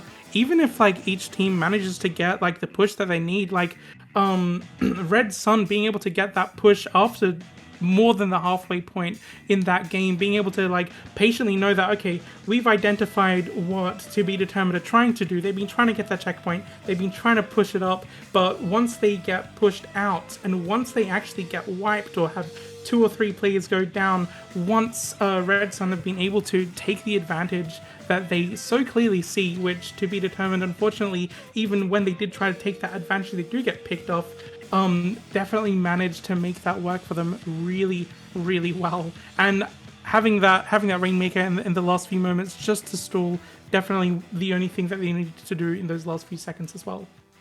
I mean, but you know, To Be Determined, trying to like move the Rainmaker up so quickly, unfortunately, I think that did mean that they couldn't quite get that checkpoint twice, couldn't quite get that lead either. What were you saying, by the way, about that? Yeah, I was about to mention, to build off of your previous point, while we're about to queue up for Barnacle and Dime Clan Blitz. That was so close. Literally, like maybe a few more inches or centimeters, let's say, for in terms of distance, just a few more points that To Be Determined could have had after just winning that crucial fight, but they just got completely shut down. I would have to take a look at the VOD to see who got that crucial pick, because that was a game-saving pick for Red Sun on defense, because that could have we could be talking about a 1-1 set instead of a 2-0 set. But To Be Determined, they have to do the unthinkable. They have to reverse sweep to win the set now. Red Sun at match point the rest of the way. Match 3 going to be crucial here on Barnacle and Dime Clan Blitz. And the only changes I'm going to be noticing here right out of the gate, Moose is on your Tri Nouveau, and that's really and Fancy Rice going off that Rapid Blaster Deco to the NZAP 89. Yeah, NZAP 89 with the buffs is definitely going to be a great distraction special, I think, but you really have to be able to get a lot of value out of that in order to set that up in the fights that you really want to be taking as well. It does paint well, it does create a lot of chip damage, but having a distraction going for you can really make or break a push and set something up really well. It does look like one player has gone down on either team at the moment. This is going to be a fight for mid at the moment, but it does look like Red Sun is going to be in control of most of it. I gotta say, they're going to have to be evading this laser from Cardi B, still pushing Cardi B back with those tri-strikes. It does look like they're trying to set something up, especially with the Kraken here, looking for a pick, looking for some value from this Kraken, seeing if they can get something going here, Kion. But what are we seeing here? Yeah, right now, just trying to build up the space and need to paint down as much as they could, really to just get any sort of push or clams on the board. Clam Economy currently favoring To Be Determined. They find out two members there. Fancy Rice takes out one, and that's going to be 3 members down on the side of Red Sun. But where is that Power Clam? The Power Clam actually just near that pedestal, but if they leave it home for too long, that's gonna go away. But it looks like they're able to pick that one back up, and they cash this one home, but the follow-up not quite in there. Rest of Red Sun kind of in position. They're gonna probably just throw in the clam slowly but surely, as surely they're down to 65 points remaining, now 59 as they got a few more in, and it looks like To Be Determined, this is a great looking push happening for them as they chunk this one down at 44 points remaining, and this push is pretty much done. They don't have any more support left. Great push to start this one off. Oh yeah, I'm gonna say that Trizuka coming in at that crucial moment to take down those players, set up around the glass, set up around that high ground defense around the spawn as well definitely helped them get all of those clams into the basket as well and keep that push going for as long as they really wanted it to go for. Didn't manage to get further than 44, but 44 is a fantastic push. Looks like In Control Red Sun already has all of these specials online. They're going to be taking up as much space as they can. They need to be able to get further than 44 to get a lead on them, and they are set up really well to do that at the moment with 2 players, 3 players going down on To Be Determined. Here comes the power clan. They're breaking the barrier. They really have to stop To Be Determined's defense at this moment. They are getting pushed back a little bit by those burst bombs and by that wave breaker as well, but if they're able to get anything further from this push, they will be taking a lead here with 2 players going down, 3 players going down. It does look like that this lead is still going to be keeping going with that wipeout. On top of that, it does look like this is where To Be Determined is going to have to move back up. Now they've done it once, they can do it again. What do we want to see from them, Kion? What will we want to see? We'll see there as one member. Yeah. What do we want to see from them? Yeah. Yeah, I got you. Well, right now for Red Sun, they correction to be determined. They need to get a lot. They need to get much paint down in the territory as much as they can. They also got to build up that space and build up the picks that they need in order to get this to get another sustained push. That lead is not as strong as it could be right now, as we do see 2 members make that 3 members going down. That power clam is donezo as Red Sun able to take this one home. They're picked up the pity clam. So this is exactly what you don't want to do if you're To Be Determined, is losing members at that crucial juncture, because this gives Red Sun time to build up. As we do see Crim with the inkjet. Can Crim find any more members out of the picture? They're able to find Moosey. NZEP, all 89 also goes down. This could be a good looking push for Red Sun to extend the lead. Yeah, Red Sun really does want to extend the lead here. They do have a minute left, but To Be Determined can actually come back off this. Red Sun has 2 power clams, so 1 player goes down, so they're finding a 3v4 at the moment, but they need to be able to keep control of mid at the moment, if at least just to hold this lead that they already have. But it looks like that Carbon Deco is going to be flanked, getting a pick, but unfortunately they do go down. 3 players have gone down on Red Sun at the moment, 2 players down on To Be Determined. 40 seconds left on the match. We're seeing the inkjet come out. We are seeing the clams being saved here, just to make sure if they can't get another power clam in, they can at least hold this lead if they can.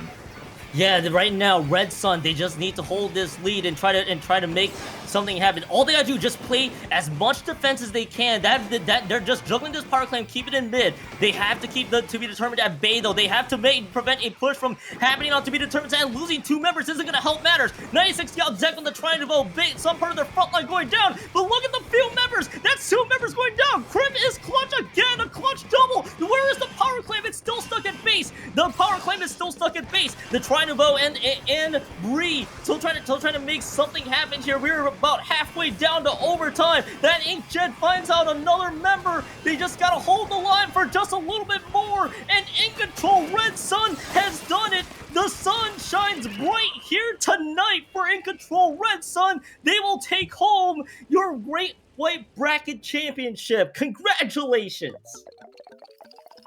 Congratulations to In Control Red Sun, going 3-0 against To Be Determined. But I have to say, with both of these teams playing against each other, these have been 3 incredibly close matches. The first 2 being only 1-point differences, and this one as well. Even though In Control Red Sun did manage to make a lead, that first push from To Be Determined, absolutely the impressive push of the game, I have to say, all the way down to 44. And I'm all about that Trizuka coming out as well. But, both teams played so incredibly well across these 3 games that we saw in Grand Finals. But that is going to be our Swim or Sink number 117, Kion. That is Swimmer Sink 117 in the books. And honestly, that set, even though you look at that scoreline and see a 3-0 Red Sun, you gotta look past that. This was a very entertaining set for those first 3 maps. But Red Sun coming out clutch on some crucial moments there to help seal the deal for them. And really, In Control Red Sun, they had a little bit of a scare against ENRAGE from the previous set alone, but able to compose themselves and then just taking this one home to a 3-0 sweep. Just incredible work, really, from Red Sun, but I also got to give credit to Be Determined, just able to at least hang on there hey, even though you finished second, maybe we'll see you again in an upcoming swimmer sync down the road. Yeah, absolutely. I'm looking forward to seeing these teams come back. I want to see to be determined come back strong against Red Sun in some tournaments down the line as well. This has been a fantastic time commentating with you, Kyon. Will we be plugging ourselves now? I believe. Yeah, I believe you do. But first, I want to see where can the people find you? Well, you can find me on twitter.com, or if you're gonna use the new name X, oh my god, I can't tell you how much I hate that, but I think everyone does. At Lily Gravy Bread, that's Lili Gravy Bread, all one word. I also stream sometimes on Twitch, you can see me there, same username. And where can the viewers find you, Kyon? Yeah, you can find me, Kyon2570, on Twitter and on Twitch, the same username. But I also stream. I also do a lot of variety. But of course, I also do some Splatoon streaming from time to time. Smash that follow button on both Twitter and Twitch if you want to stay up to date on that. I also want to give a few quick shout outs here before we wrap things up here tonight. Shoutouts to Lily and Shiny with the Cherry Limeade takeover earlier today with their blog. They provided some entertaining comms. Huge shoutouts to Pipe Dream as well on production here tonight, doing excellent work with the camera as well. And of course, our amazing TOs here on Swim or Sink for getting this one going. Anything else, Lily, or are we good here? I think we're good here. This has been a fantastic tournament. I've had absolutely the time of my life watching these teams play against each other, and also I've had a fantastic time commentating with you. I'm looking forward to seeing next week's Swim or Sink as well. Lots of exciting tournaments happening in the future. But yeah, for sure. I will hope, and it's been so much fun commentating with you. But of course, with Lily Gravy Bread, I'm Kyon saying thank you guys for tuning in to Swimmer Sync. Until the next Swimmer Sync, of course, next week, we will see you guys next time.